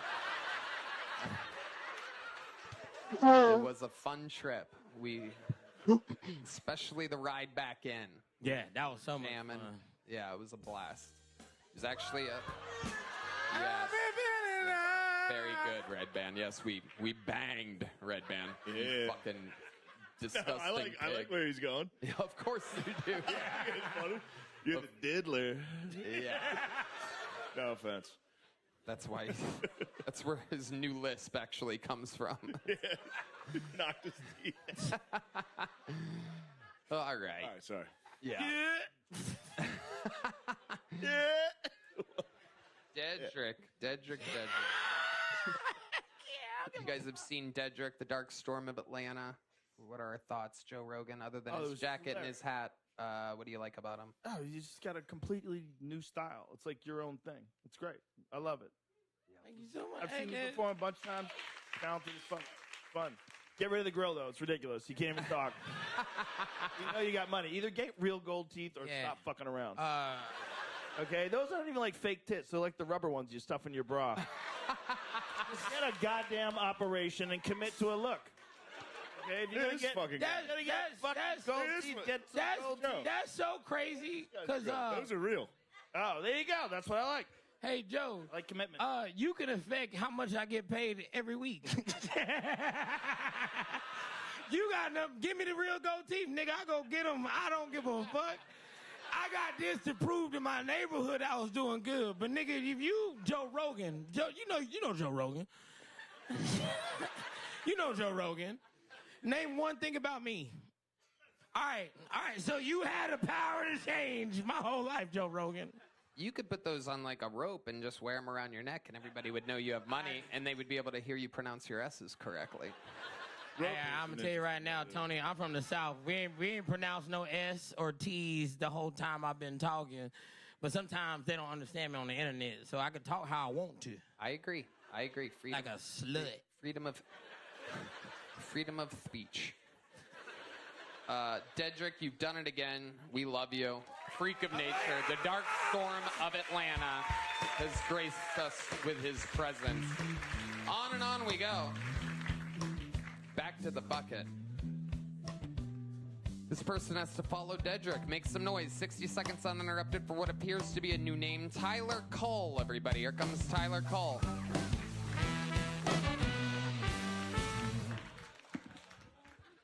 Do y'all think Indians do that head bob thing when they're sucking dick?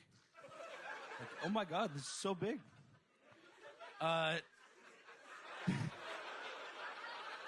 Did y'all hear Joe Biden woke up today? Yeah, so 6 more weeks of recession. That's what that means. So I went on a first date the other day, told the girl I was a comic, and she said, "No way, I'd love to see you perform sometime." And I said, "Well, we should probably have sex first, so you can appreciate just how long 5 minutes really is." It's a long time, I swear. Do we have any fans of Jersey Shore in here? Yeah, someone told me the other day I look like a cast member on the upcoming spin-off Gaza Shore. It's just 5 Jews and 5 Palestinians arguing for an hour. This bedroom was promised to me. Someone also told me I look like the situation in the Middle East. And then they said it looks like my forehead could bench press 225 pounds. That was really rude. I've been Tyler Cole. Thank you, guys. Tyler Cole. Making fun of himself throughout. Fun stuff. Tyler, welcome. Is this your first time on the show? It is. Welcome. How long you been doing stand-up? 4 months now. That chain's kind of tight, huh? A little bit, yeah.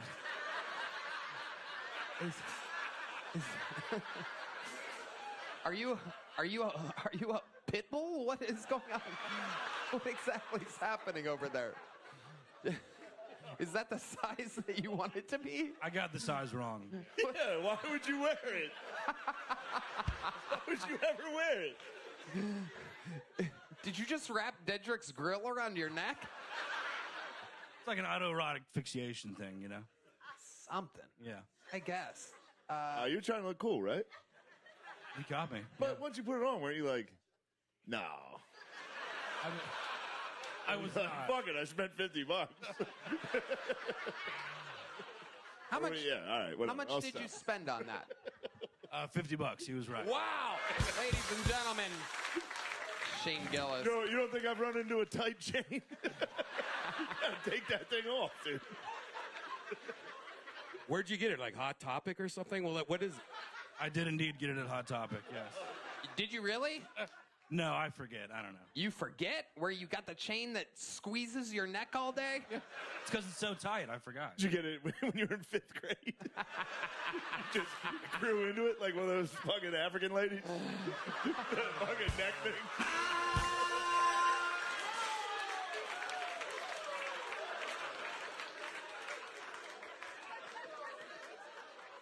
What part of New Jersey are you from exactly, Tyler? His head's gonna fall off if he takes it off. I'm from Austin, Tony. Born and raised in Austin. Born and raised. Wow, with the pinky ring and a choker. Yep. Leaning into it. Amazing. What ethnicity are you?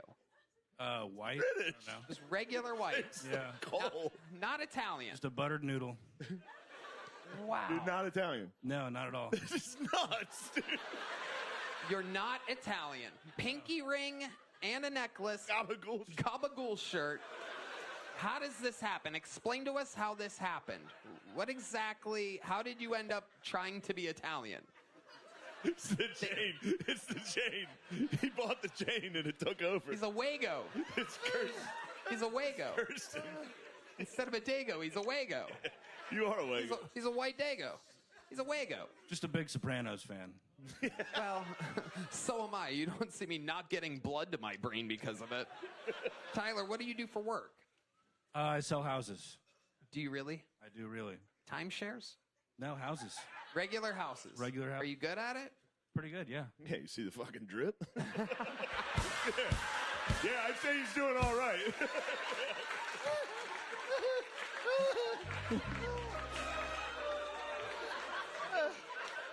When's the last time you sold a house? When you closed on a house, when was it? It was in October, but I have a closing coming up tomorrow. Okay, what are you closing on tomorrow? Just a 2,000 square foot house in South Austin. Okay. So. What'd you sell it for? How much? $380,000. Wow. Yeah. Fuck yeah. Hell yeah, dude. Might be able to add a few links to that necklace. Holler at your boy. I love it. Okay. What do you do? How long have you been doing stand-up? 4 months. 4 months. What made you want to start 4 months ago? Kill Tony. How old are you? 31. 31. And you've just been watching the show and you're like, I could do that. Yeah. Okay. Just been hitting open mics and getting booked by local promoters. And I love it. Yeah. You're taking it seriously and you seem to be doing good at it. What do you do for fun when you're not doing stand-up and selling houses and pretending to be Italian? I like to shoot clays, and when it's warm out, wakeboarding, paddleboarding. Yeah. When you shoot clays, do you get the gun out of the bathroom first? Yes. It's a Godfather reference. Godfather joke. Come on. I love it. You shoot clays. What else did you say? Lake sports. Lake sports. Like what? What exactly? Wakeboarding, wake surfing. Wow. Amazing. Amazing, Tyler. What's your love life like? You have a little chicken parmesan at home? Single currently. Single. When's the last time you had a girlfriend? A few years ago. Okay, it's been a while. Oof, my fungal.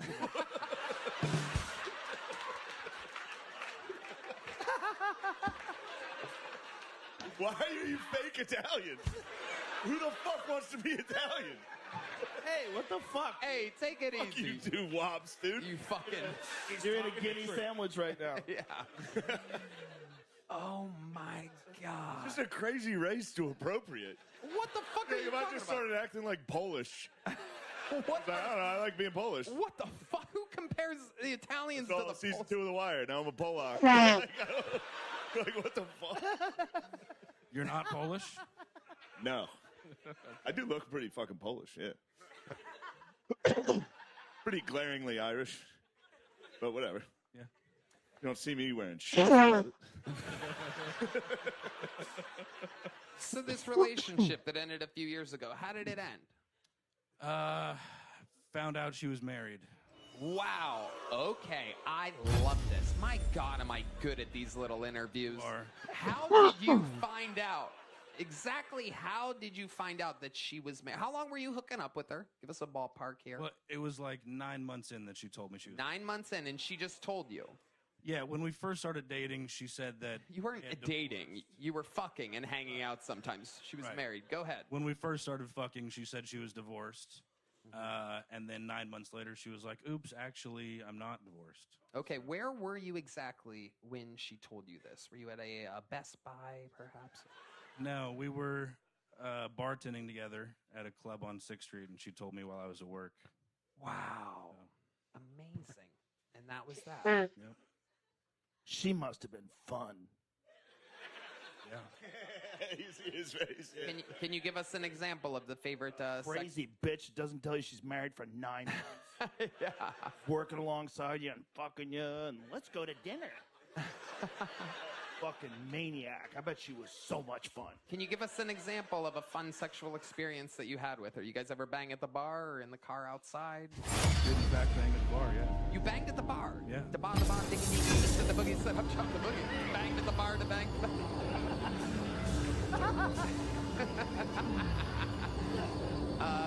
Take us through this. How do you bang at the bar? Diggy, diggy, diggy. Just various locations, you know. You guys closing? Yeah, we'd already closed like an hour. Yeah. Did she grab you by your chain and said, "Come over here"?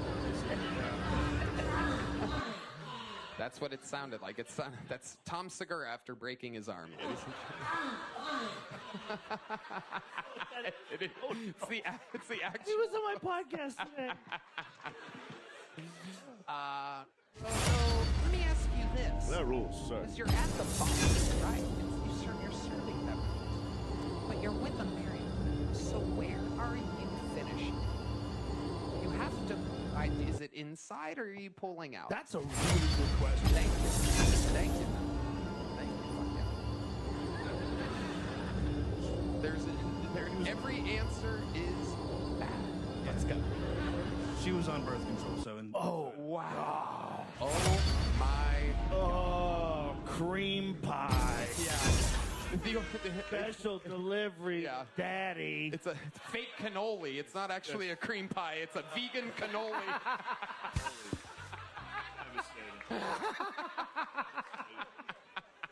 Some poor guy. Poor guy eating her out later. Comes home for the bar. He goes, How is your night? Salty. Yeah. Italian? Yeah. Tastes like. Why did you? Tastes like dairy-free Alfredo. Wow. My God. Mountain House meal. Absolutely incredible. That's an evil world. Evil world. Why is she pied by a wop at the bar? Does the husband know about you? Did the husband ever find out? This is the billion-dollar question. I mean, they were separated, so they didn't live together. They weren't How the involved. fuck do you know? I went to her house a few times. And Whoa. Together, Did they have kids? No, no kids. No kids. Yeah. But they got back together. She told you, and you haven't banged since. They did not get back together. They didn't get back together, but she No, was they still got- married. Okay. Well, that's interesting. Yeah, that's a whole different Kind of thing. a happy ending. So then why would you... Why...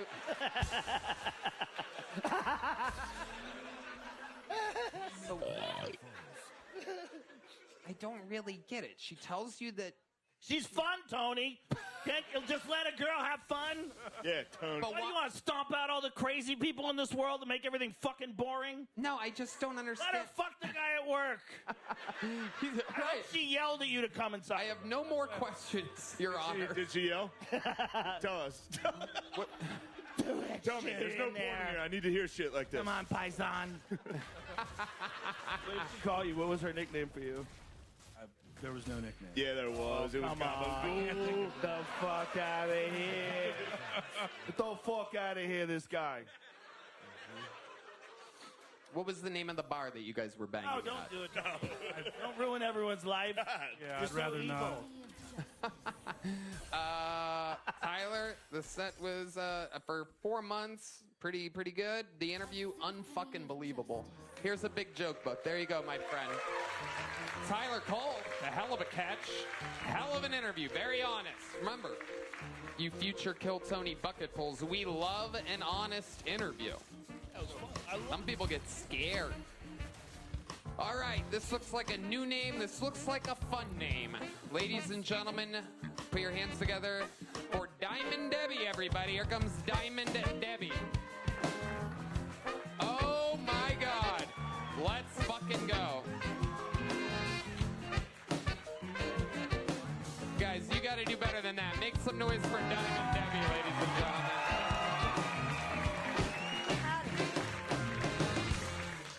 Oh, blue-haired ladies, we know things. By this age, I know when I had too much to drink, like you youngins, because diapers leak, y'all. I was a single mom with an only child, and I highly don't recommend that to any youngins either.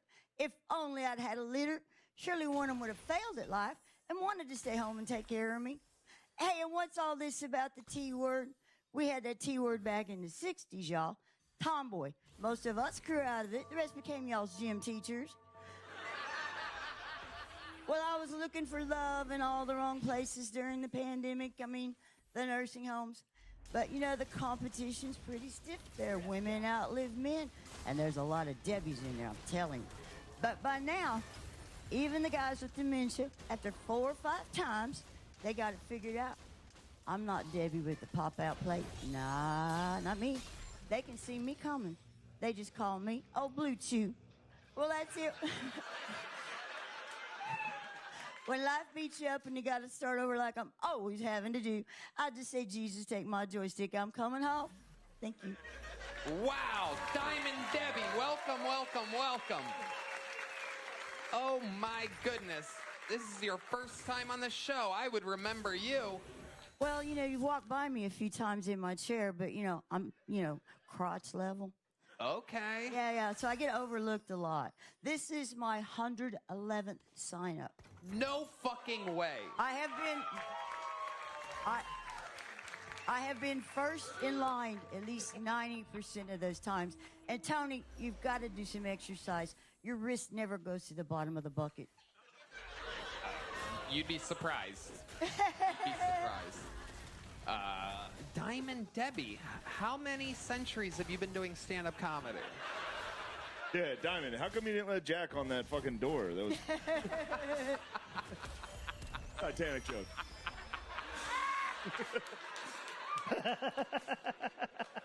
No big deal. Rocket money.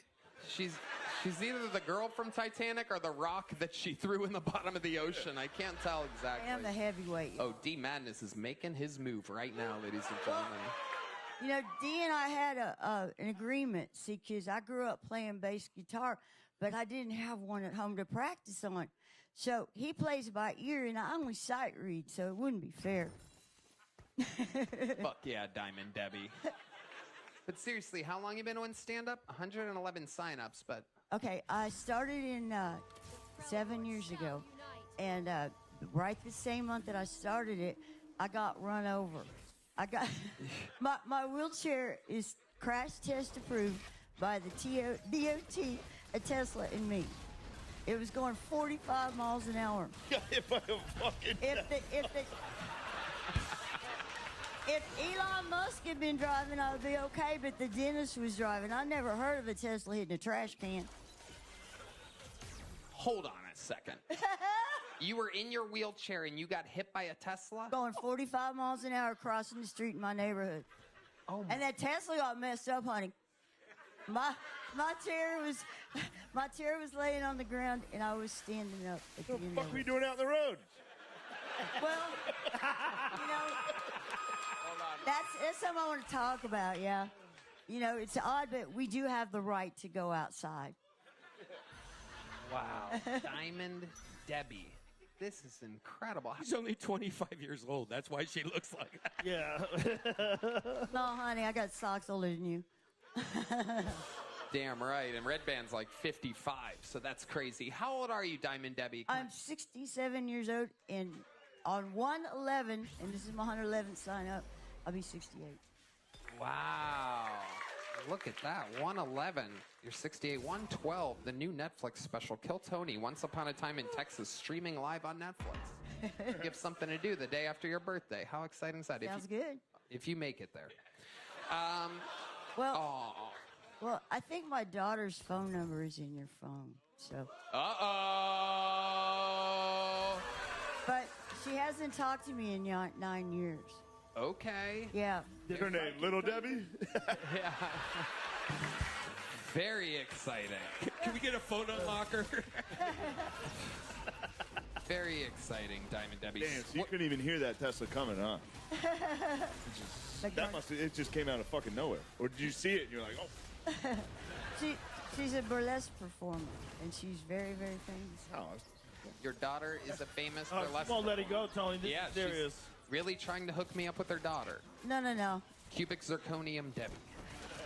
No. Okay, Debbie, let's talk about it. What the fuck have you been doing the last 67 years? Well, my favorite thing is, see, I grew up in a day when women couldn't get car loans or buy houses, so I wasn't allowed to take auto mechanics or shop. So my favorite hobby right now is taking in the quantum wheelchair like I have and fixing them up and giving them to people and helping them learn how to drive and go outside because, we've been locked up too long in the pandemic, and without home health care, you can go get your own groceries. It's fun. Wow. Yeah. Okay. Yeah. Wait. I get around. I go 6.5 miles an hour in the e-bike Wait, lane. you got hit on the road? Were you fucking flying? Yeah. Were you, like going somewhere? Were you Yeah. on like fucking moped? Well, you don't cross the street slowly in Austin. Oh, you were crossing the street. Yeah. I'm sorry. I thought the way you were talking, you were like going to like the grocery store, just fucking flying, ripping. No. I'm sorry. I thought you were juicing those things up. No, they do fly Like the in other water boys countries, track. but not here yet.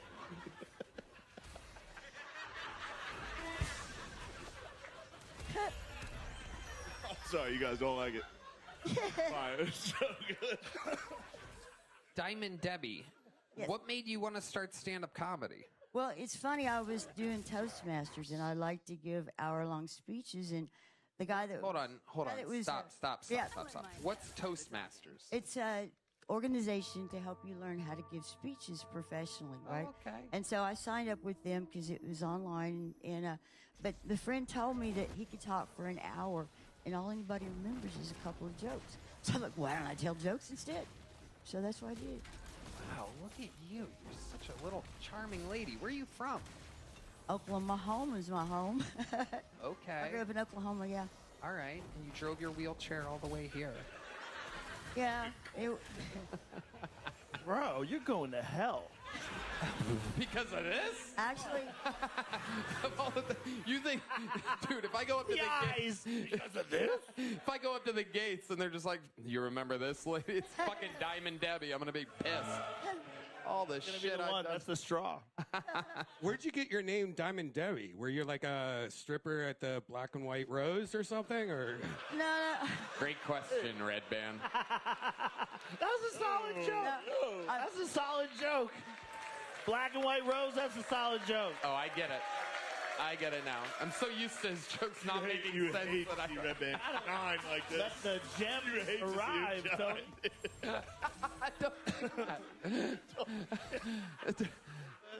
How did you get the name Diamond Debbie? Well, A diamond lasts forever, and you clearly won't. I've died. Oh my God. Dude. We all die. What's going on? We all die. She's got a sense of humor. The bitch has signed up 111 times. If anybody can take a joke, it's her, not you fucking pussies. So I started writing my second book, which is Debbie Does Austin by Wheelchair. And the star of it was Debbie Diamond, so I'm Diamond Debbie. Wow. Wait, so you wrote a book about I'm writing a book called Debbie Does Austin by Wheelchair. when's the Tesla chapter? Pardon?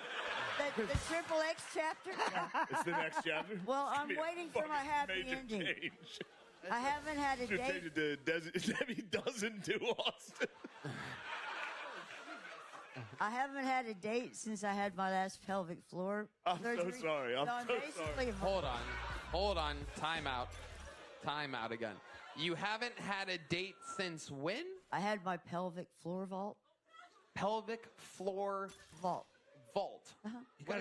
What does that mean? Bladder comes out and they put it back in.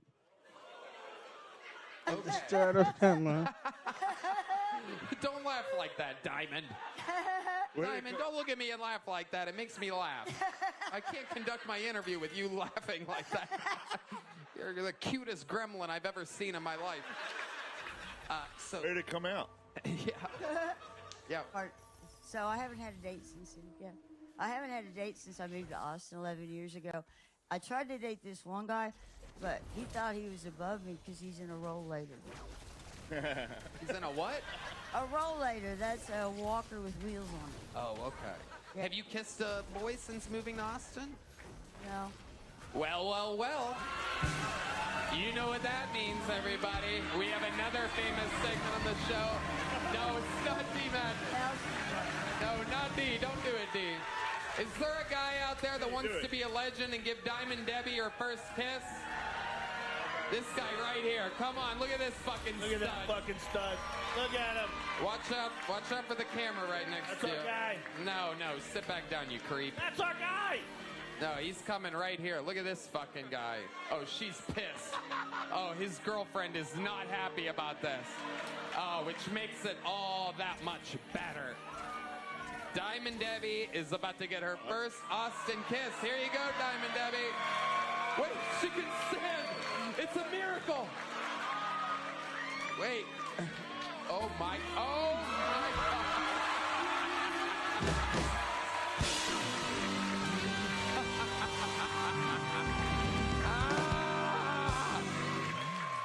This is Kill Tony. It's all right. Crying. No, it is okay. That was funny. That was actually touching. Yeah. Very nice. It was. Diamond Debbie, how do you feel after your first Austin kiss? I'm breathless. I love it. And that was before the kiss. That's incredible. Well, you know what's That's hard? just from emphysema. There's no guys my age awake this late at night, with the big heartbeat. Well, you might be surprised. Where's Joe White? Is Joe White out here? She's 3 years younger than Ron White. I know, but he's taken, he told me. And you know what? I make brownies, happy brownies, and they're Cam Patterson special. But I've taken them up to every white guy, and not one of them will take candy from a stranger. When you say the brownies are the Cam Patterson special, what exactly do you mean by that? They're peanut butter, dark chocolate fudge, mint with walnuts. Wow. Damn. Is there weed in them? They have my medical prescription, Yeah, all right. Oh, my God. When I started doing comedy on Monday nights, when I came down here 2 years ago, it's the same night as my food pantry, and I got down to 80 pounds. Wow. And they thought I had an eating disorder, but, it's just Kill Tony.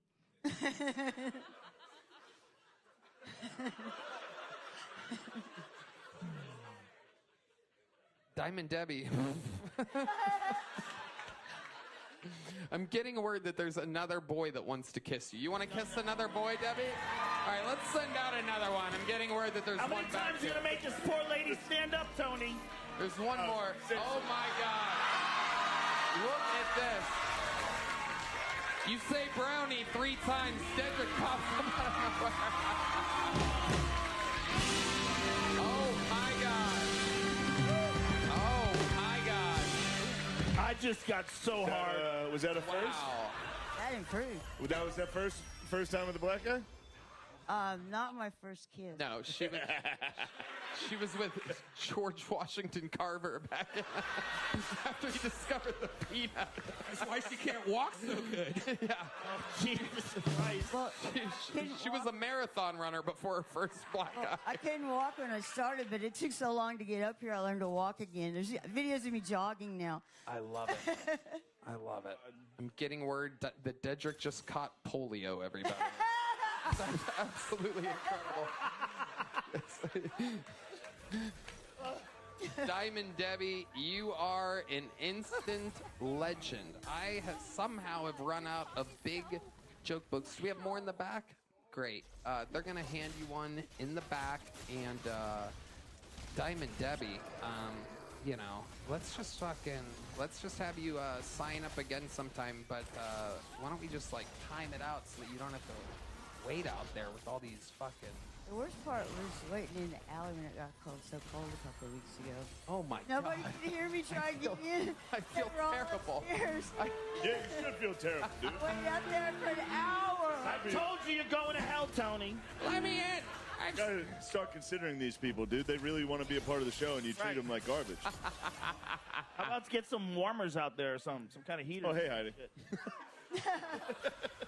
I love it. Well, there's one with the Virgin Mary on it. You probably went to high school with her, so I'll give you that one. Thank you. Make some goddamn noise. How loud can this place get for Diamond Debbie? We have all different shapes and sizes of sign-ups here tonight, and I fucking love it. 111 sign-ups, and she finally got on tonight. That's absolutely insane. Defies the odds of the bucket, but it goes to show the bucket's real, or else I would have pulled Diamond Debbie out a long time ago. She didn't even use cursive either. She has good handwriting. All right. You guys still having fun out there?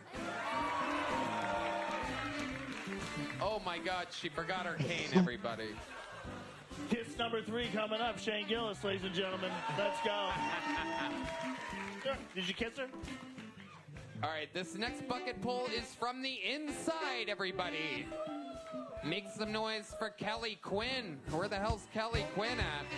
Oh, they got her already. Great. I lost my job. My husband suggested volunteering, but I feel like I've given enough back to society. I married a redhead. I used to be a radio DJ, and not to brag, but I got loads of handwritten fan mail, all from jail. Prisoners must not have access to high-quality paper. The pages were always stuck together. I have passionate fans. There's one inmate who had a clearly expressed crush on me. My husband asked me why I was saving all his letters. Evidence. My husband's retired Air Force. The hardest job I ever had was being a military spouse. It's just all day, every day, banging out your partner's PTSD. And does the military recognize us? No. And how could we after being banged that long and that hard? I'm Kelly Quinn, reminding you to be a patriot and service those who service our country. Wow. Kelly Quinn. One of the more serious sets of the night. Kelly. Welcome to the show, Kelly. This is your first time on, correct? I was on about a year and a half ago. Oh, okay. I don't remember you with the new hat. I didn't know they made hats in uncircumcised penis. Yeah. I've been married 27 years. I've actually never seen an uncircumcised penis. So if this is what it is, it's pretty hot. It is literally, it's been voted. I'm getting word. It is the worst hat of all time. Yeah. That's what the world is saying right now. Paddington Bomb. Come on, folks. Wake up. Instead of the bear. Bear, get it? Instead of the Paddington Bear, who has that hat. Where's Diamond Debbie? There you go. Kelly, you were on a year and a half ago. How long you been doing stand-up? 3 years. 3 years. All of it here in Austin? I live in DFW. DFW. Hell yeah. Okay. What do you do for work? So I own a small business. So when I lost my job in radio, I just switched full throttle to that. And so the question remains, what do you do for work? I own a website called ChristmasCockpit.com. I run it off of Shopify. Oh, we love Shopify. We absolutely love Shopify. In fact, you can go to Shopify and start your own business. Not a lot of people know this, but Mattel and Gymshark and a lot of other companies all started with Shopify, ladies and gentlemen. And on Shopify, you can Hey, did you hire wear that hat at the men's march? Remember the pussy hats? Yeah. The women's march? That would be the hat you would wear at the men's march. Stay with us, people. Come God damn, dude. I'm spitting out gold. It is incredible. You did it, and anyone can do it. Create email and social campaigns that reach customers wherever they scroll. Shopify grows with you. I love Shopify. That's right. Shopify.com/Kiltony. That's Shopify.com/Kiltony. Shopify.com/Kiltony. This year, Shopify will be by your side. Okay. Kelly Quinn, tell us the craziest thing about your life? I've lived in 4 countries. What were the 4 countries? Japan, America, England, and Italy. Okay. Which one do you like the most? America! Very good. That is the correct answer. How long were you in Italy for? 3 years.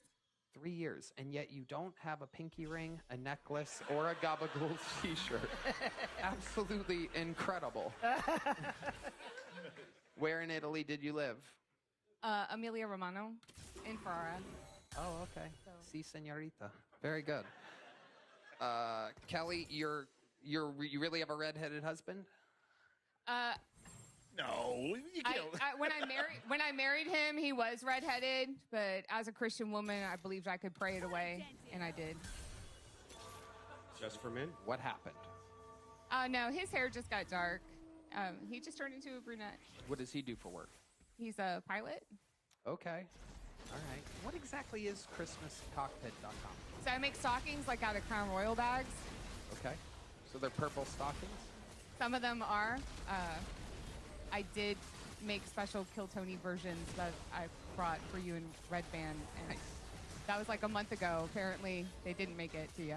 Oh, we do have those. We have those, yeah. Yeah, no, we have those. You guys kept them? Hanging by the chimney with hair. You guys kept them? Both of you kept them? Yeah, totally. Oh, my God. Isn't that crazy? They just threw those out, those nice gifts you gave them? No, we have them. We really do. We do. We took photos the other day and shared them with our families. Yes, absolutely. They are hung by the chimney with care that hopes that St. Nicholas will soon be there. Kelly, have you ever thought about making yourself a better hat? My cool. husband picked this out for me. So. Okay, we can tell. He definitely doesn't want you banging other dudes. It's very exciting. He's like, that hat is an instant boner killer. Good for From now on, if I'm ever going to finish with a girl too fast, I'm going to picture that hat. Just be like, oh, I'm going to last forever. That hat makes me want to not come. All right, didn't get the laugh I thought it would, but I thought that was funny. It was funny. Let's just picture a hat. Some people picture their grandma. I will picture that hat. Kelly Quinn, you gave us a little stocking. You're leaving here with a little joke book. Congratulations. Merry Christmas. I spiked it on Joe Rogan. Wow. How dare you hit a book at Lord Charizard like that? All right, back to the bucket we go. You guys still having fun out there? Goddamn motherfucking right. How about a hand for the lovely Heidi? This looks like an interesting name. Ladies and gentlemen, make some noise for Tadpole Triplet, everybody. Tadpole Triplet. Oh, boy. Here we go. Make some noise for Tadpole Triplet, everybody. Here we go. The clock has begun. Did you ever walk into a room and not be the craziest motherfucker in there? What the fuck is that? I appreciate y'all giving me a little time out of your day. They don't let me out much. I need this shit, y'all. I've been in a really, really dark place lately. But I'm about to pay the electric bill. Right, so the future is bright. Fucking telling 100 Watt jokes up here. No, I am not Ted Kaczynski Jr. Y'all are insensitive. Ladies, sliding in my DM. Talk about Tadpole, why don't you shave? Look at Tadpole, so handsome, why don't he shave? Because, y'all, if I shave, I look like I majored in lacrosse and fraternities. Right? A little rapey. We don't want that. So instead, this is what y'all get. Look like a homeless MMA fighter. Fucking Conor McBeggar.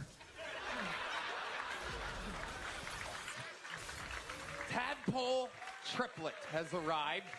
Welcome to the show, Tadpole. Who the fuck is this guy? Oh, fuck out of here. Still tagging the Conor McBeggar joke, I see. The set has ended. Welcome, Tadpole Triplet. This is your first time on the show? Yes, sir. Welcome, welcome. How long you been doing stand-up? 39 years.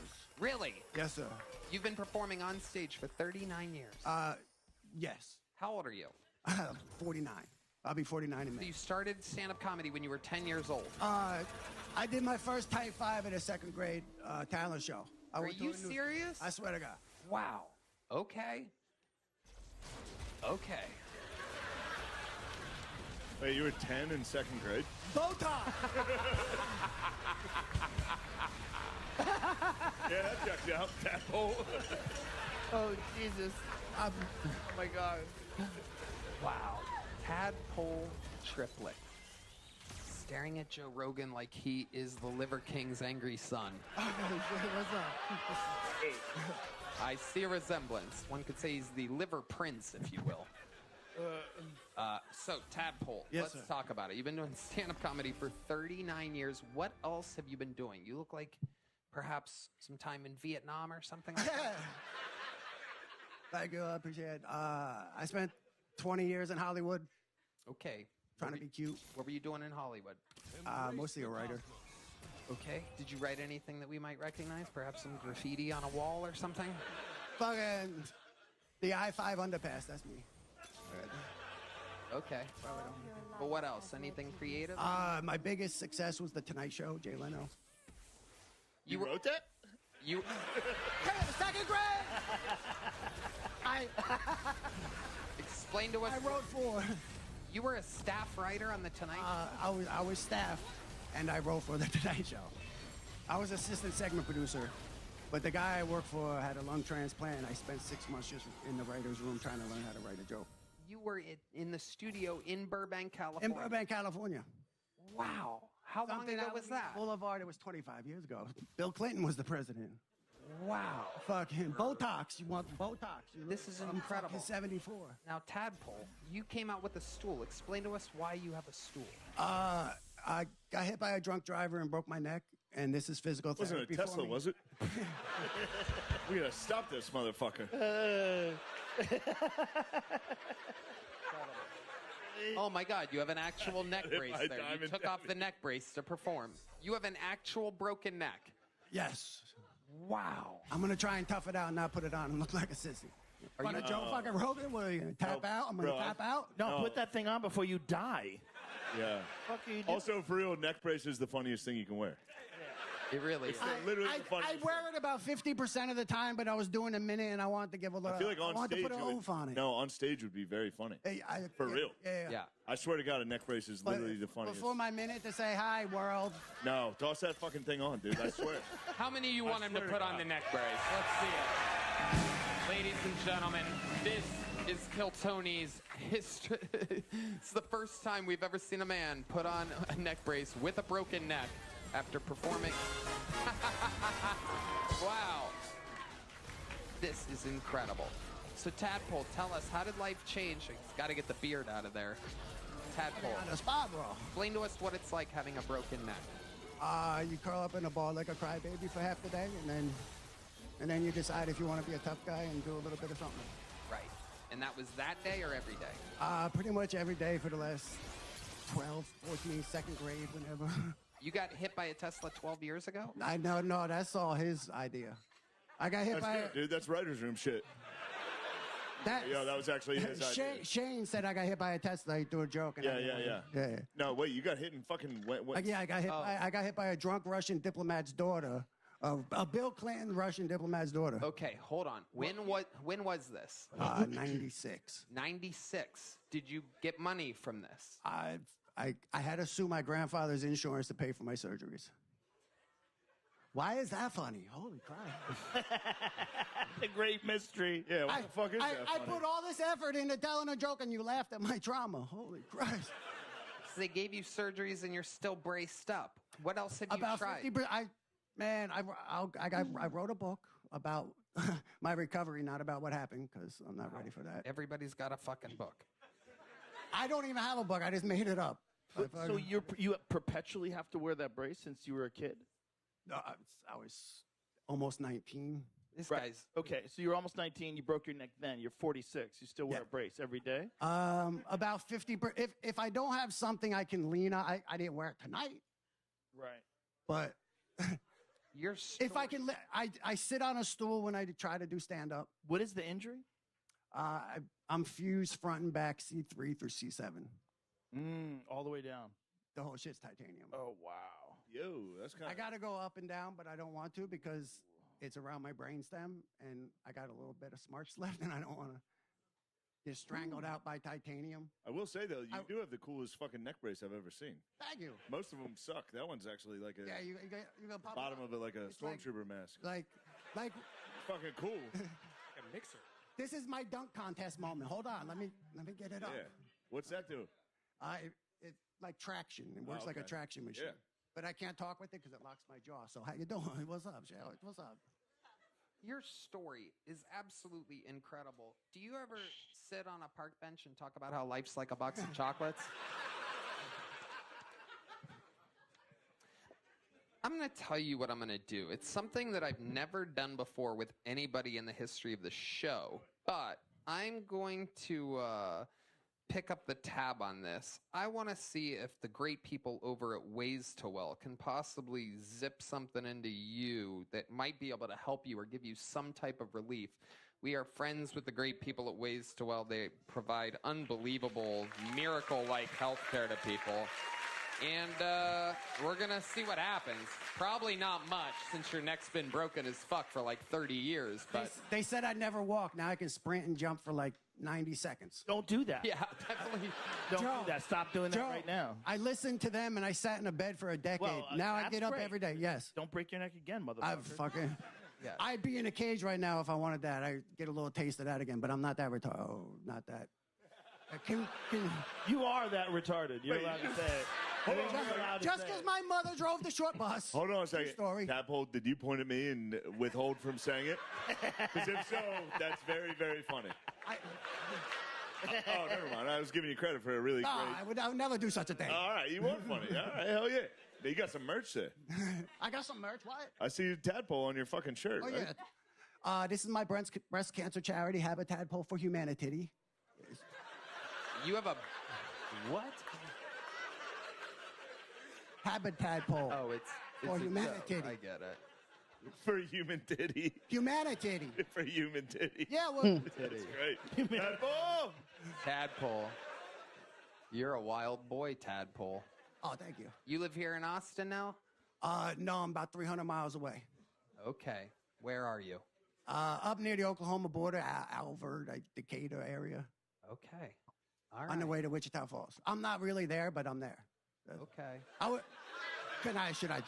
was in L.A. for 20 years. The whole world shut down. Everyone got re-re. And then I was like, my brother's got a house. I can live in the basement. That makes sense. Yeah, the basement's nice. You have a girlfriend, a wife? No, they won't touch me. What are you talking about? You're not interested in the ladies? Oh, I didn't say that. Putting words in my mouth, bro. Did I say that? I said that. You didn't say that. I didn't say that. Okay. Have a table for humanity, bro. I love it. I'm trying to save all the titties. What are we doing? We're chopping them off and stuff? Get the fuck out of here. Doing that. No mas, titas delitas. Cut it the fuck out. Cut it out. Cut it out. What are we doing?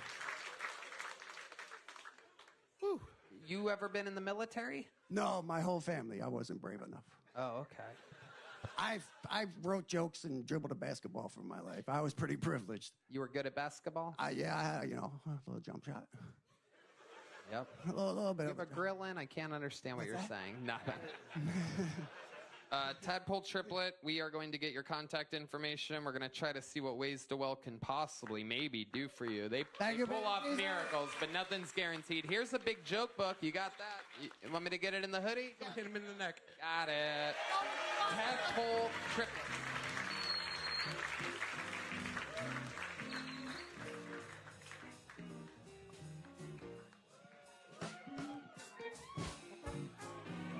Shane Gillis going pee, brought to you by Bud Light. There's the lovely Heidi. And we're going to get another bucket pull up here. 60 seconds, uninterrupted, going to Gordon Dixon, everybody. Here comes Gordon Dixon. Make some noise, Austin. Let's go. I'm 41. If that last dude was 46, he is fucked up, bro. He got a knee brace from sucking dick. Fuck that guy, man. Thank you. Homeless dude. Anyway. I'm 40. I'm a 40-year-old comic. I hang out with 20-year-olds. I went to a strip club the other night. They were all making it rain, and I tried to pay for my lap dance with a checkbook, and I knew I was all... Exactly. Half of y'all don't know what checkbooks are. Fuck y'all young people. Yeah. The stripper was like, hey, I want to make it rain. You gonna make it rain? I'm like, how you spell candy? With an I-E or a Y? How you spell this? It's all right, yo. It was $12,000. It was a bounce check. She's never gonna pass that check. Fuck y'all. Let's go. I'm celebrating my 8th year out of the service, so I'm having fun. I'm fucked up right now. Thank y'all. You don't have to clap. All right. You don't care about people in the service. United States Jehovah's Witness, so yeah. Exactly. This is a rough night. Fuck y'all. All right. You guys like handicapped people more than you like half black people. Fuck y'all, man. My name is Gordon Dixon. My name is... There you go. All right. There I'm you fucked go. up. Thank you. Oh, Gordon Dixon. Damn it, Welcome Joe to the Rogan. show. Fuck. All right. Gordon, how are Yes, you? I'm You good, been on man. the show before? Yeah, I've been on a couple This times. time you're a little fucked up? Yeah, I just got off work. Yeah, I work next door. It's my fault.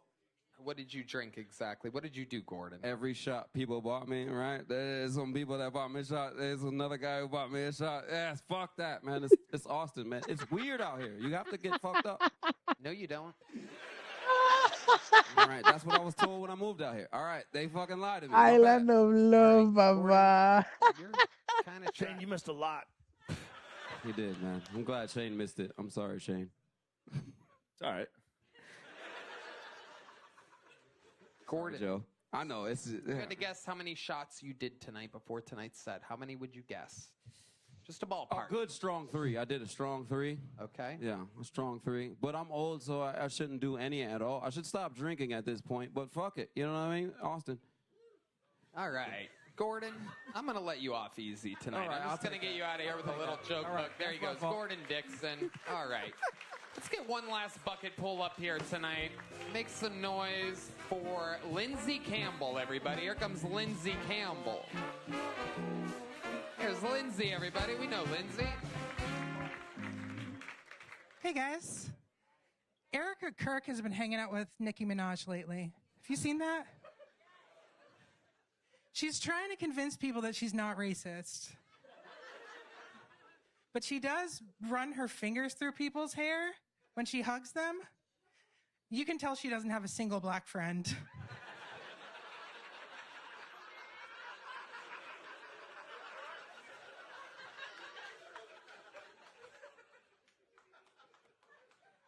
So anyway, I had a miscarriage like 6 months ago.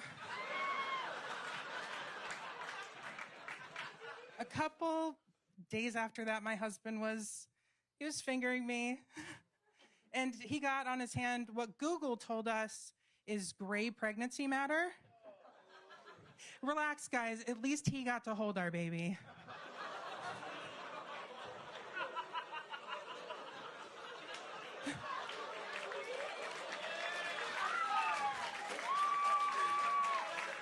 Hi, Joe Rogan. Oh, wow, wow, wow, wow, wow. Absolutely incredible. Ladies and gentlemen, Lindsay Campbell. I love this. Thanks, A guys. I love you masterpiece. too. Hey, Red Band. We know you well, Lindsay. You are married to the adorable little William Montgomery-looking character, little chubby cherub boy. The Yep. fans probably remember and know. So that's real, huh? Yeah, Trey Campbell, Dr. Peppers. We got married on May 3rd, 2025. Hell yeah. Amazing. How's that going? Good? It's going fucking awesome. I just keep bringing animals into the house, and he just keeps trying to get rid of them, but What kind going well other than What that. kind of animals? What are we talking about? We're up to 5 now. We have 2 dogs, we have 2 cats, and we have a snake.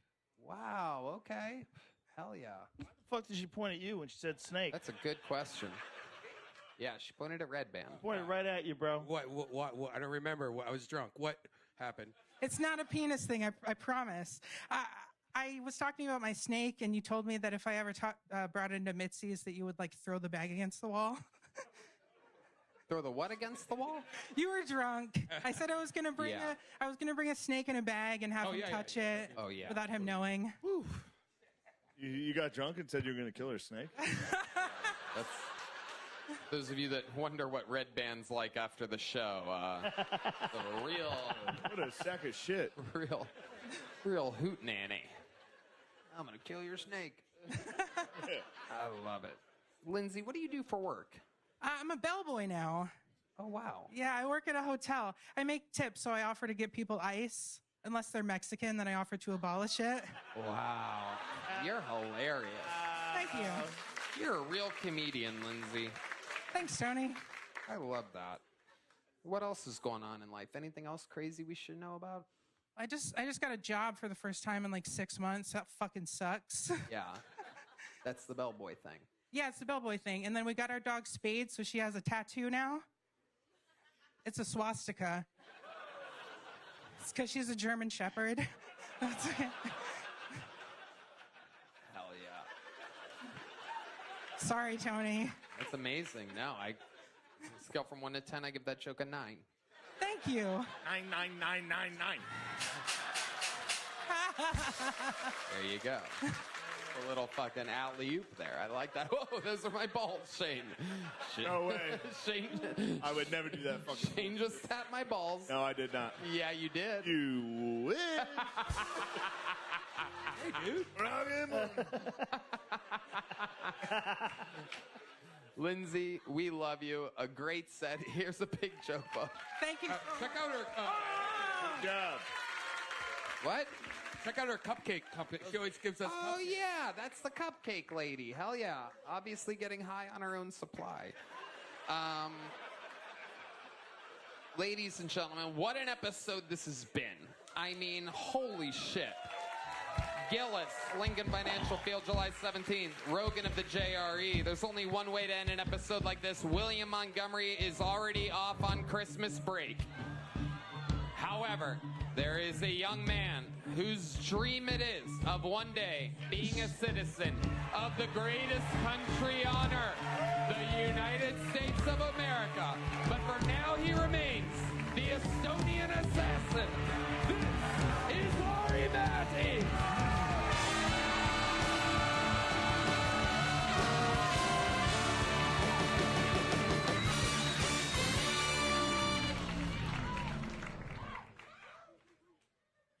So, everyone's terrified of AI. It's coming. Like, what do you do for work, sir? Pest control business. You have like 6 months left.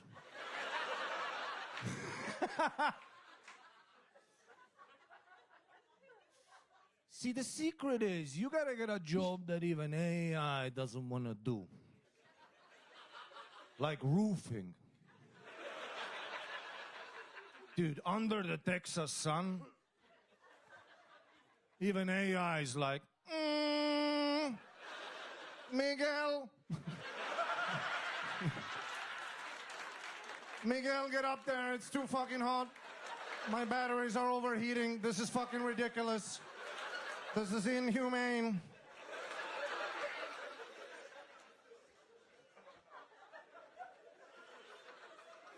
I don't know about stand-up. I'm not sure. I think AI is too algorithmical to do stand-up, too perfect. People don't relate to perfection. People relate to mistakes. AI ain't about that life. AI ain't gonna say the N-word.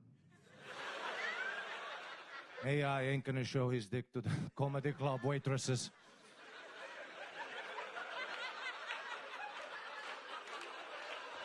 I will.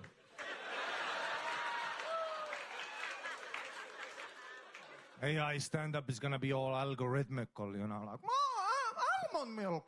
How could it be milk? They don't have nipples. Bullshit.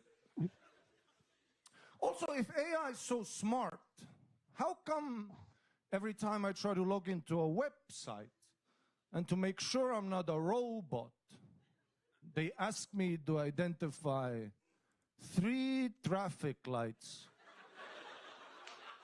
in the picture. So you're telling me AI sees this puzzle?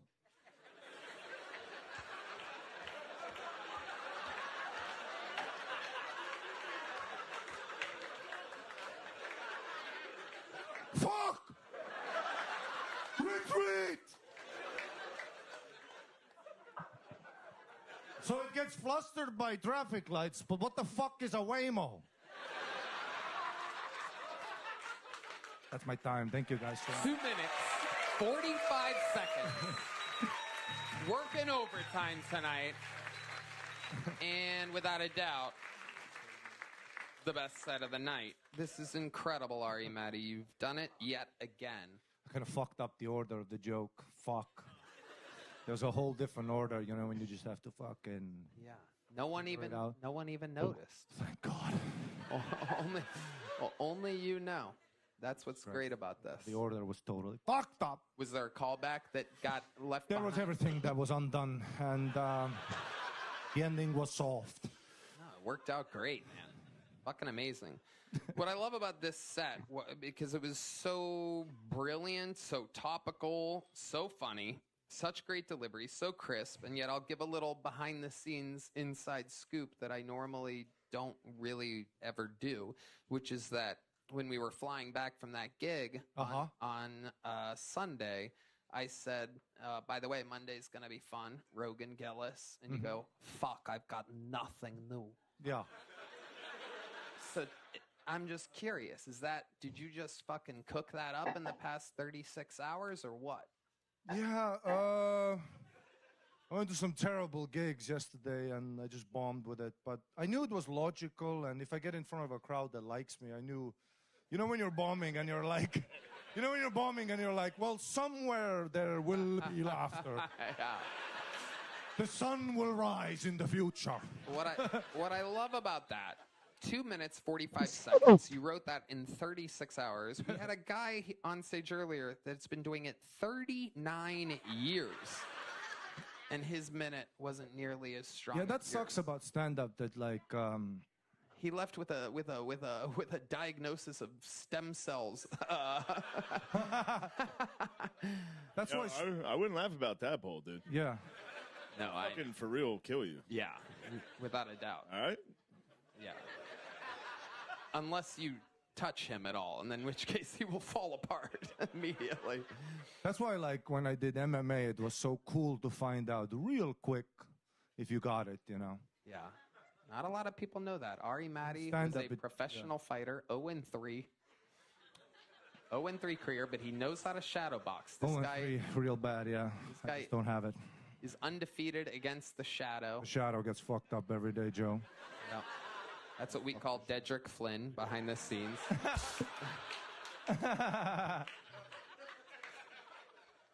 Ari, what else is going on, man? You're killing it. I don't know. I've been watching this series called Spy Ops. Have you watched Spy Ops? Amazing. I love the Mossad. Wow. Israeli Secret Service. Tell us. Okay. Tell us more. I will. See, like usual Secret Service, CIA, MI6, they gather information and then they kill the guy.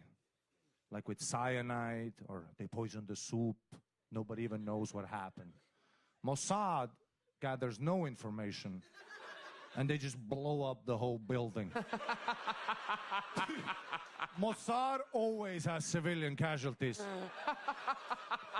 But then always they're like, well, statistically, you know. Dude, there's this one episode. Okay. There was this one episode, they were after a guy who's a Palestinian terrorist, member of the Black September. They did Munich. Remember Munich? The big one? Yeah. Worst thing to happen on German soil to Jews, you know. So...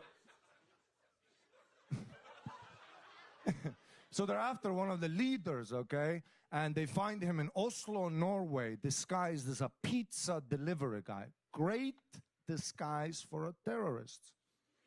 You have a bicycle, bring. You got some pizza boxes filled with fucking C4, you know.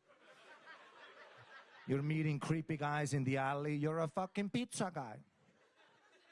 So the Mossad tracks this guy down. They pull up on him in a car in Parliament Square, downtown Oslo, blow his head off with a shotgun. Brains go flying into the guy's friend's hands. They collect the brains, you know. The Mossad disappears. Successful mission, you would think. 6 months later, they find out, wrong guy. Regular pizza guy. Dude, imagine you're at the funeral and your parents are like, what did my son do? Oh, Black September. But of course, see, but the downside about the Mossad is they always get caught. How those guys got caught is after they blow the guy's head off, they took the car back to the rental agency. That's how Jews get caught. The deposit. Jesus God. Ari, Maddie. They should have kept that. You ever see the movie Munich? It's about that. It's about the Mossad tracking down all the guys. It'd be weird if a movie, It'd be so funny if they included that scene. Because the whole time they're like, man, these guys are so sly and smart. And Yeah. Should have had one scene where they're like, there's that motherfucker. Boom! Shit. It was just a guy. Yeah, they had like one guy they were after in an apartment building, but they didn't nail which. They tried to nail which floor it was on. They're like, the whole building goes. Yeah. Yeah. They don't give a fuck. The Mossad is crazy, Joe. Don't upset the Jews.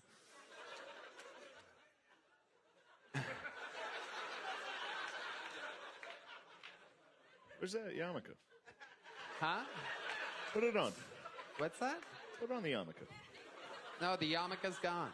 You threw it out? No, I had it sent away and put on top of my Christmas tree. Guys, anti-Semitism. Okay. There it is. Oh, there's a KT yarmulke? That's crazy. Get the fuck out of here, dude. I'm going to put it on you. No, I haven't. Yeah, huh? Whoa. Wow. Don't wave like that, Red. Oh, my God. Fucking moron. By the way, that guy just went Heil Hitler. There's a guy in the crowd who just went like this. That's not good. That's not good. Second most Jewish thing Red Band's done this week, next to take coupons into a Wendy's with them.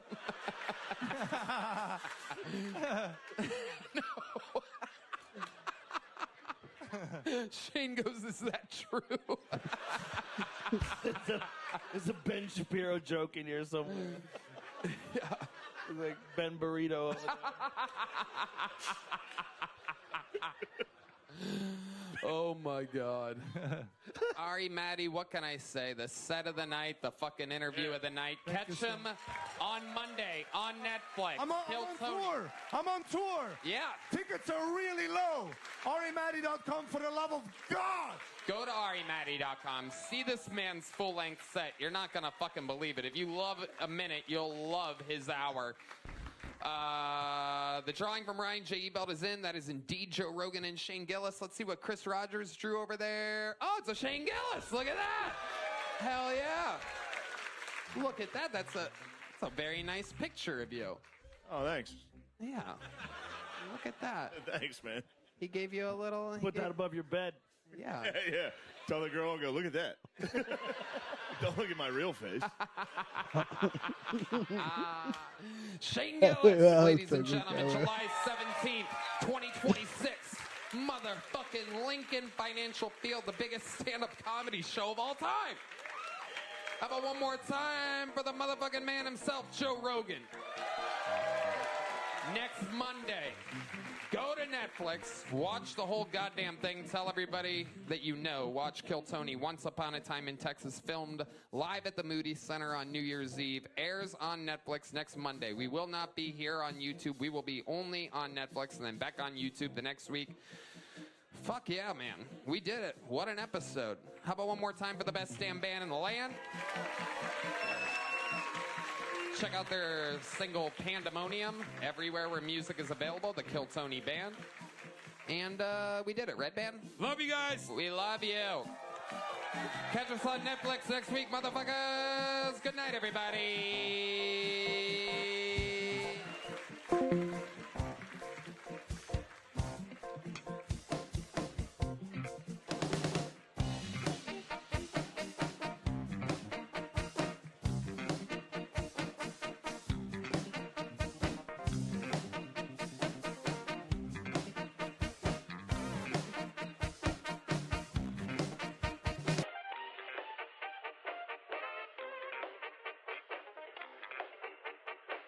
She's wide awake in her whiskey hole.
Rubio repeatedly said he was the son of exiles who escaped to America to flee communism following Castro's takeover. In fact, he specially wanted to distinguish between his family's experience and that of immigrants, stressing that the exile experience is different than the immigrant experience. Only problem, the story wasn't true. As the Washington Post revealed, Marco Rubio's family story embellishes facts.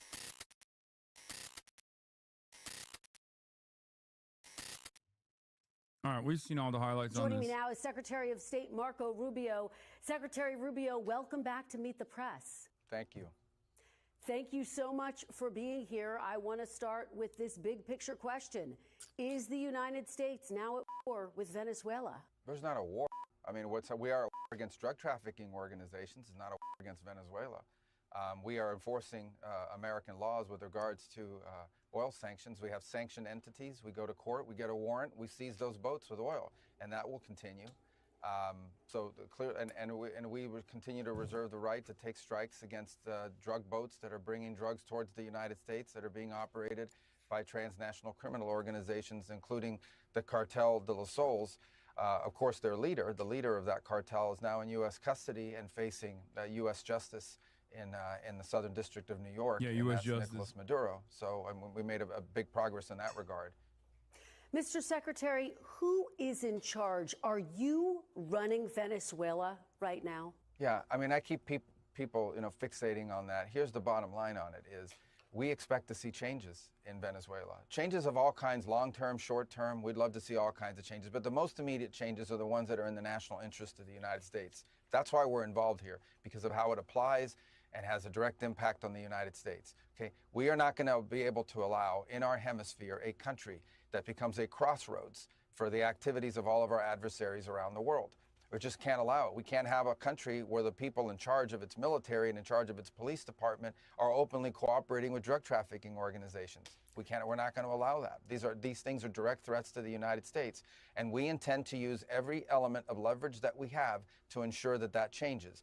The one I would point everyone to is that our military is helping the Coast Guard conduct a law enforcement function, which is not just the capture of Maduro, but the enforcement of our sanctions. We go to court, we get a warrant, we seize the boats. And we think this is tremendous leverage, incredible, crippling leverage, which we intend to continue to use until we see the changes that we need to see that are benefit to the American people. And by the way, we believe to the people of Venezuela as well. But Mr. Secretary, I think there's a lot of questions about who the point people are during this transition. President Trump said we're going to run the country. So is it you? Is it Secretary Hegseth? Who are those people who will be running the country specifically?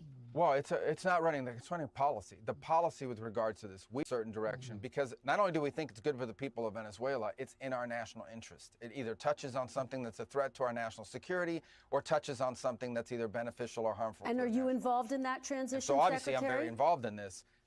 Well, of I mean, I think everyone knows I'm pretty involved on politics in this hemisphere. Obviously, a Secretary of State and National Security Advisor, very involved in all these. I'm gonna give you guys some deep lore here, by the way, and this is the same for Marco Rubio as it was for many other Cuban American politicians for some weird reason. But so many Cuban American politicians in the country will claim they hate communism and Fidel Castro and stuff. They'll be like, "Oh, Fidel Castro like stole my parents' property and whatever." Almost all of them, including Marco Rubio, came into the United States of America escaping Batista, and their family members have actually gone back to Cuba after the Cuban Revolution. So they're actually just lying. It's one of the strangest things. There are a fuck ton. Obviously, like, Cubans now is different, right? Because it's been so long. But so many Cuban Americans, their parents actually fled Cuba before the revolution. They actually fled Cuba during the Batista regime. Isn't that crazy? And then they've spent their entire lives railing against the group that actually liberated Cuba. It's a fascinating phenomenon. Ted Cruz has done that as well. Here. Look, my father was imprisoned and tortured in Cuba. I hate communists. It was actually Batista that tortured my dad. Fulgencio Batista was. Yeah. Yep. Ted Cruz's dad, too. Bob Menendez, that's another one. Bob Menendez, when he was caught with gold bars, was asked why he had gold bars, and his defense for it was, "Oh, well, when my family fled the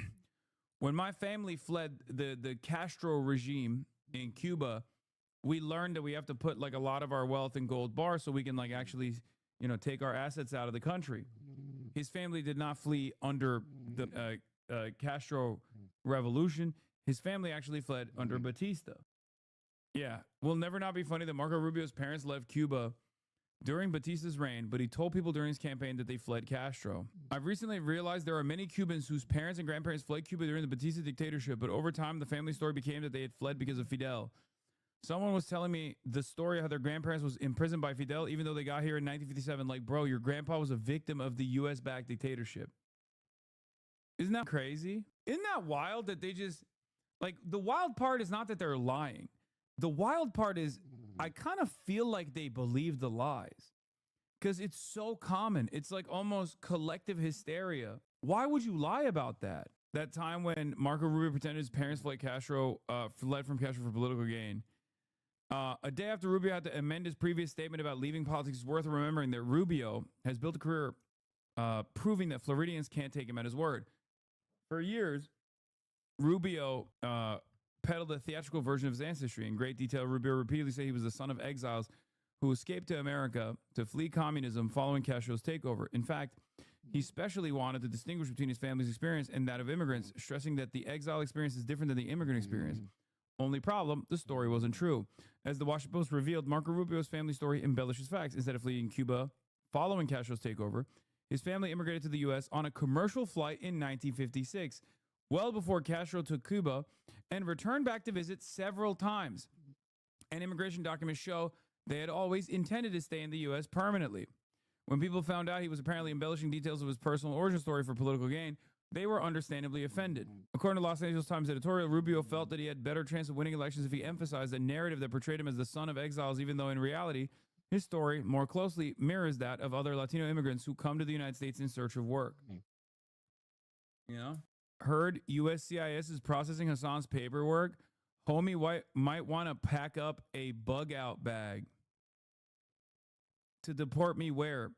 New Jersey? To deport me back to the wonderful state of New Jersey? Is that what's going on? That's a Roach Watcher? What? Is that the new meta? Hate to break it to you, buddy, but I'm an American citizen. So, sucks to suck for you.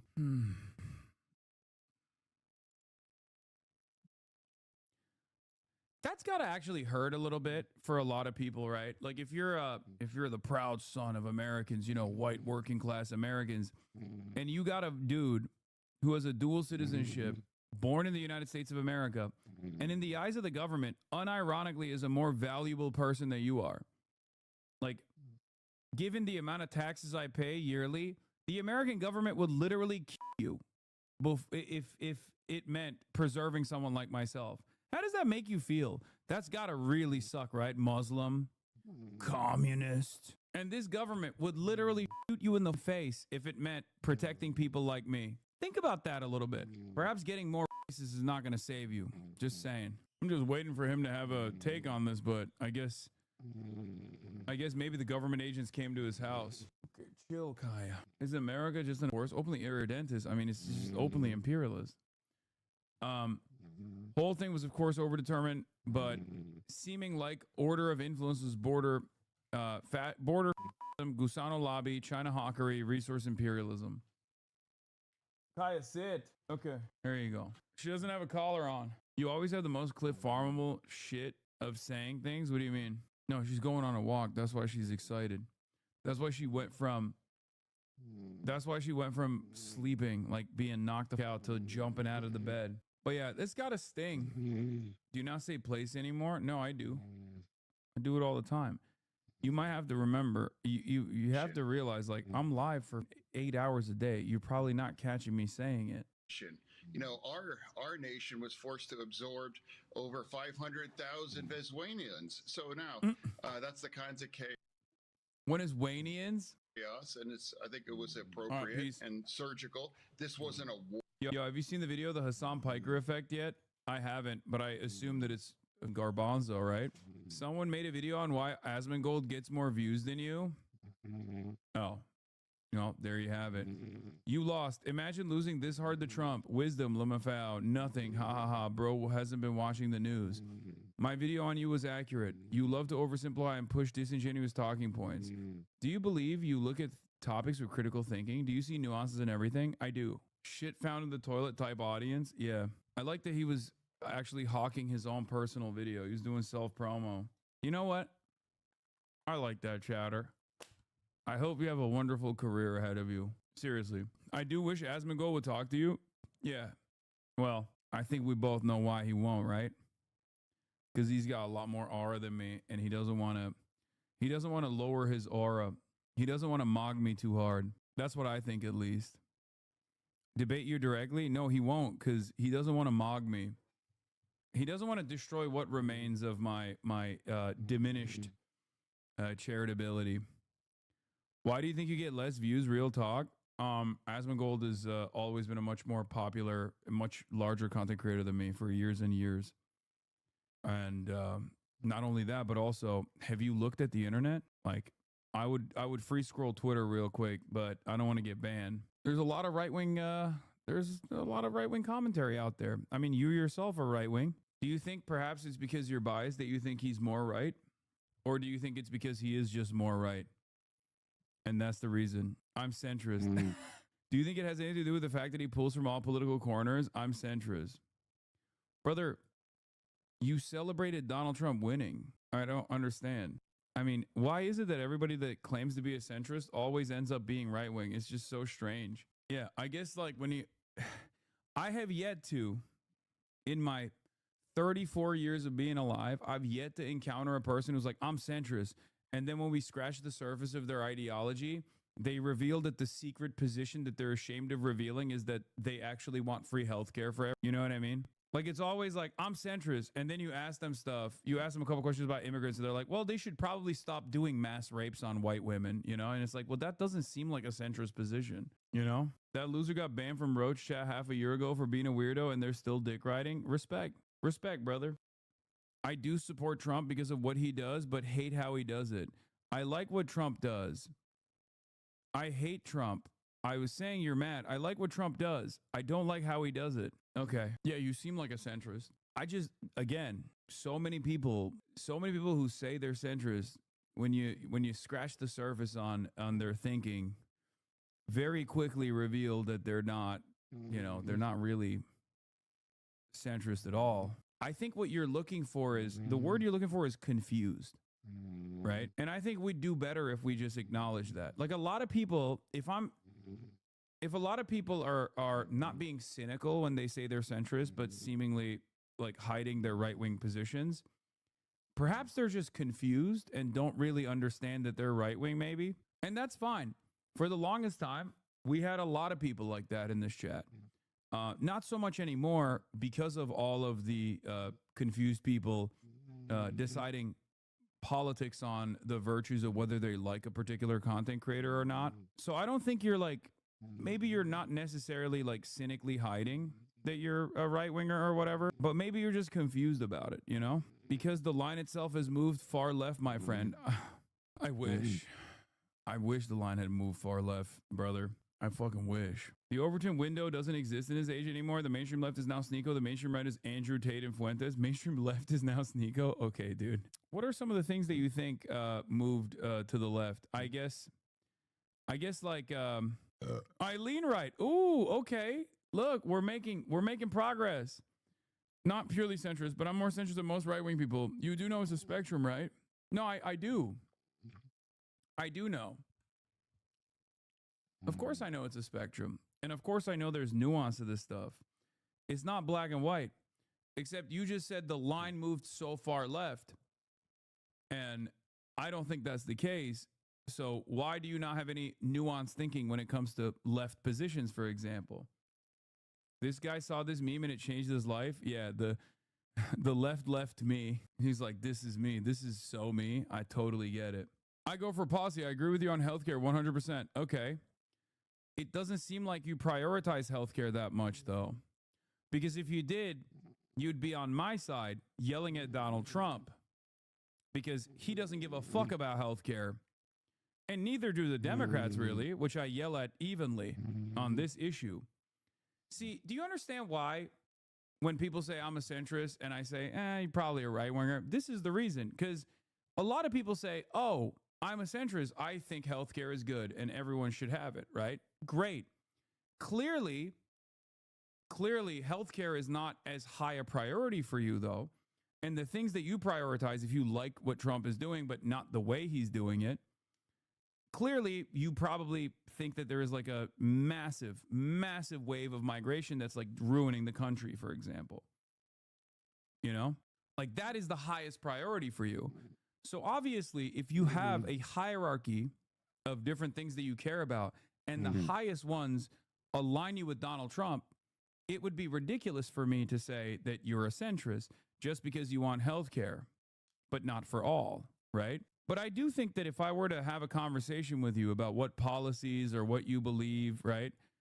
I don't think you're understanding what I'm saying. I'm policy-based. Just because I'm not 100% left doesn't mean I'm right-wing. Why do all leftists label without seeking nuance? Chatter.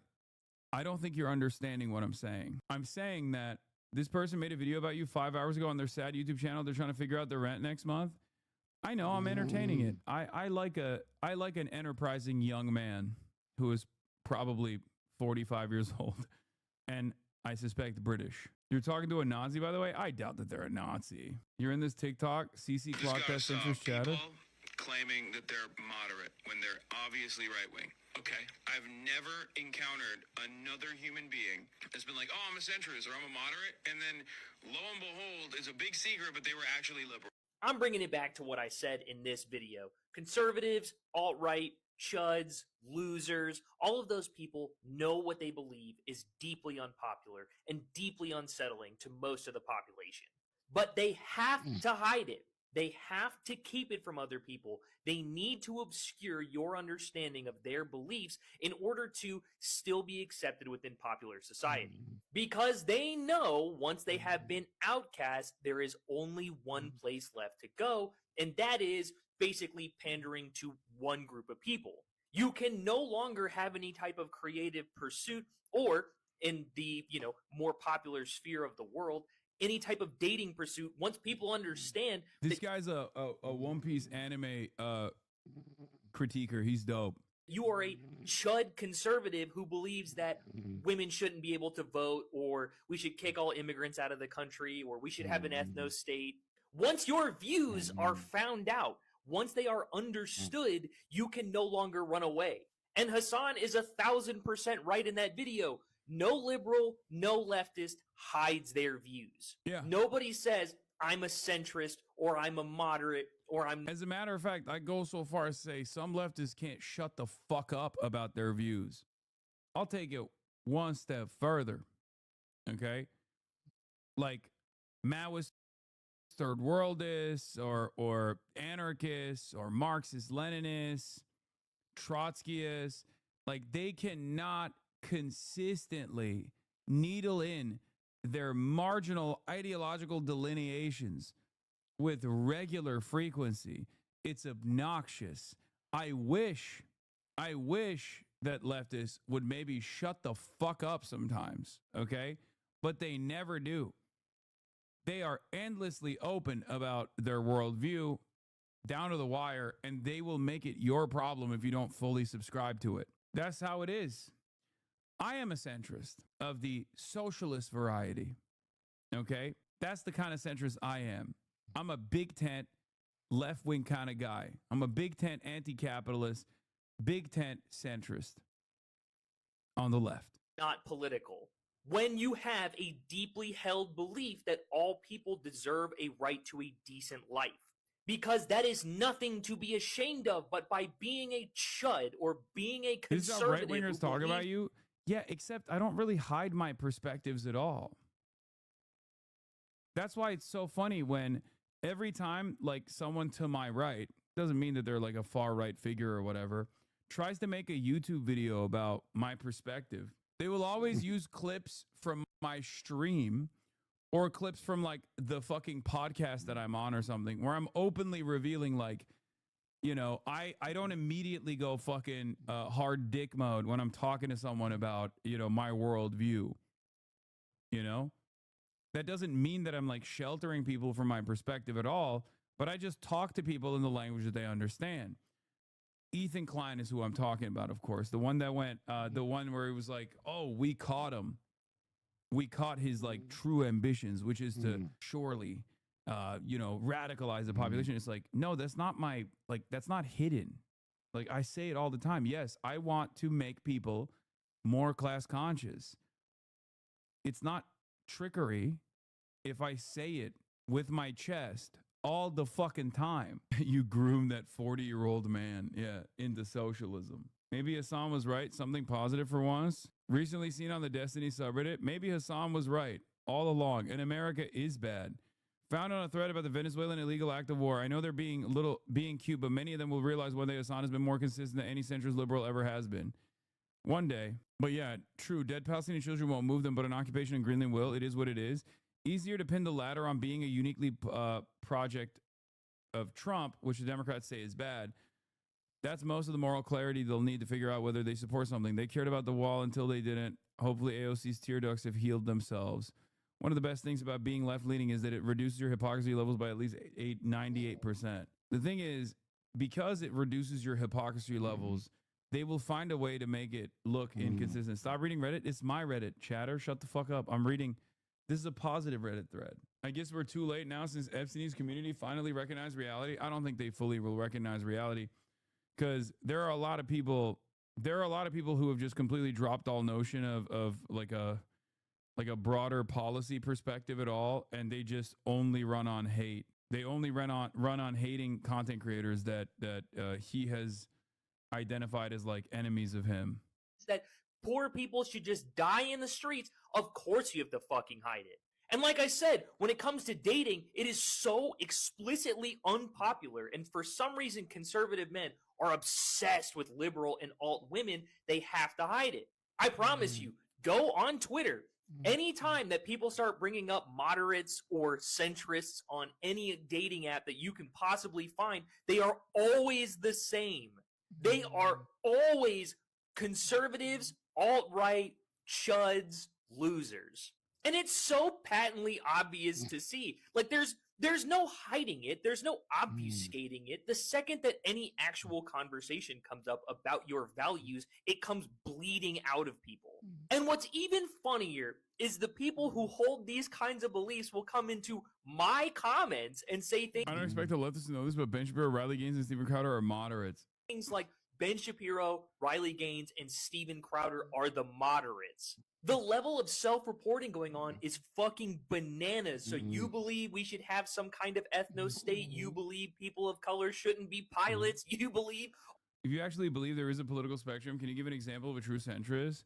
Not really, because I don't fully subscribe to the to the political spectrum. I don't think it's like that at all. Especially not like that in America as well, where there is no ideological investment, and there's no consistency in people's worldview. Centrism isn't really a position. It's just, it constantly moves. As society becomes more progressive, the center moves to, technically, the center is supposed to move to the left. An example I can give you is like the generation that is alive now, like Gen Z is infinitely more pro-gay, right, than the generations prior to it, right? Millennials and Gen Z are far more pro-gay. They might be anti-trans, but they're far more pro-gay, right? They are super, super pro-gay in comparison to boomers are. Let's be real. Come on, guys. It's just not. And on that front, the reason why they are pro, not across the board, like across the spectrum, but like pro-gay, is because it's become normal. It was always normal, but it's become normalized. It's legal. The culture, there's no like right-wing cultural force that's trying to tackle existence of gay people that has reached any sort of serious, like it hasn't reached any sort of like serious popularity, right? So that's what it is. So I guess like in that regard, a centrist in this day and age will probably still have pro-gay positions, whereas a quote unquote centrist 40 years ago would not be pro-gay. Okay? You understand? You're either pro-queer or not. If you're not pro-trans, you're not pro-gay. You're just fixated on trans people for the present moment. I agree, but it is come on, chatter. People who are pro-gay weren't fucking pro-trans back then either, okay? What view is too left-wing for your liking? I don't know. I can't think of anything right now. All of the insane stuff, like women shouldn't be allowed to vote anymore. The Civil Rights Act should be repealed.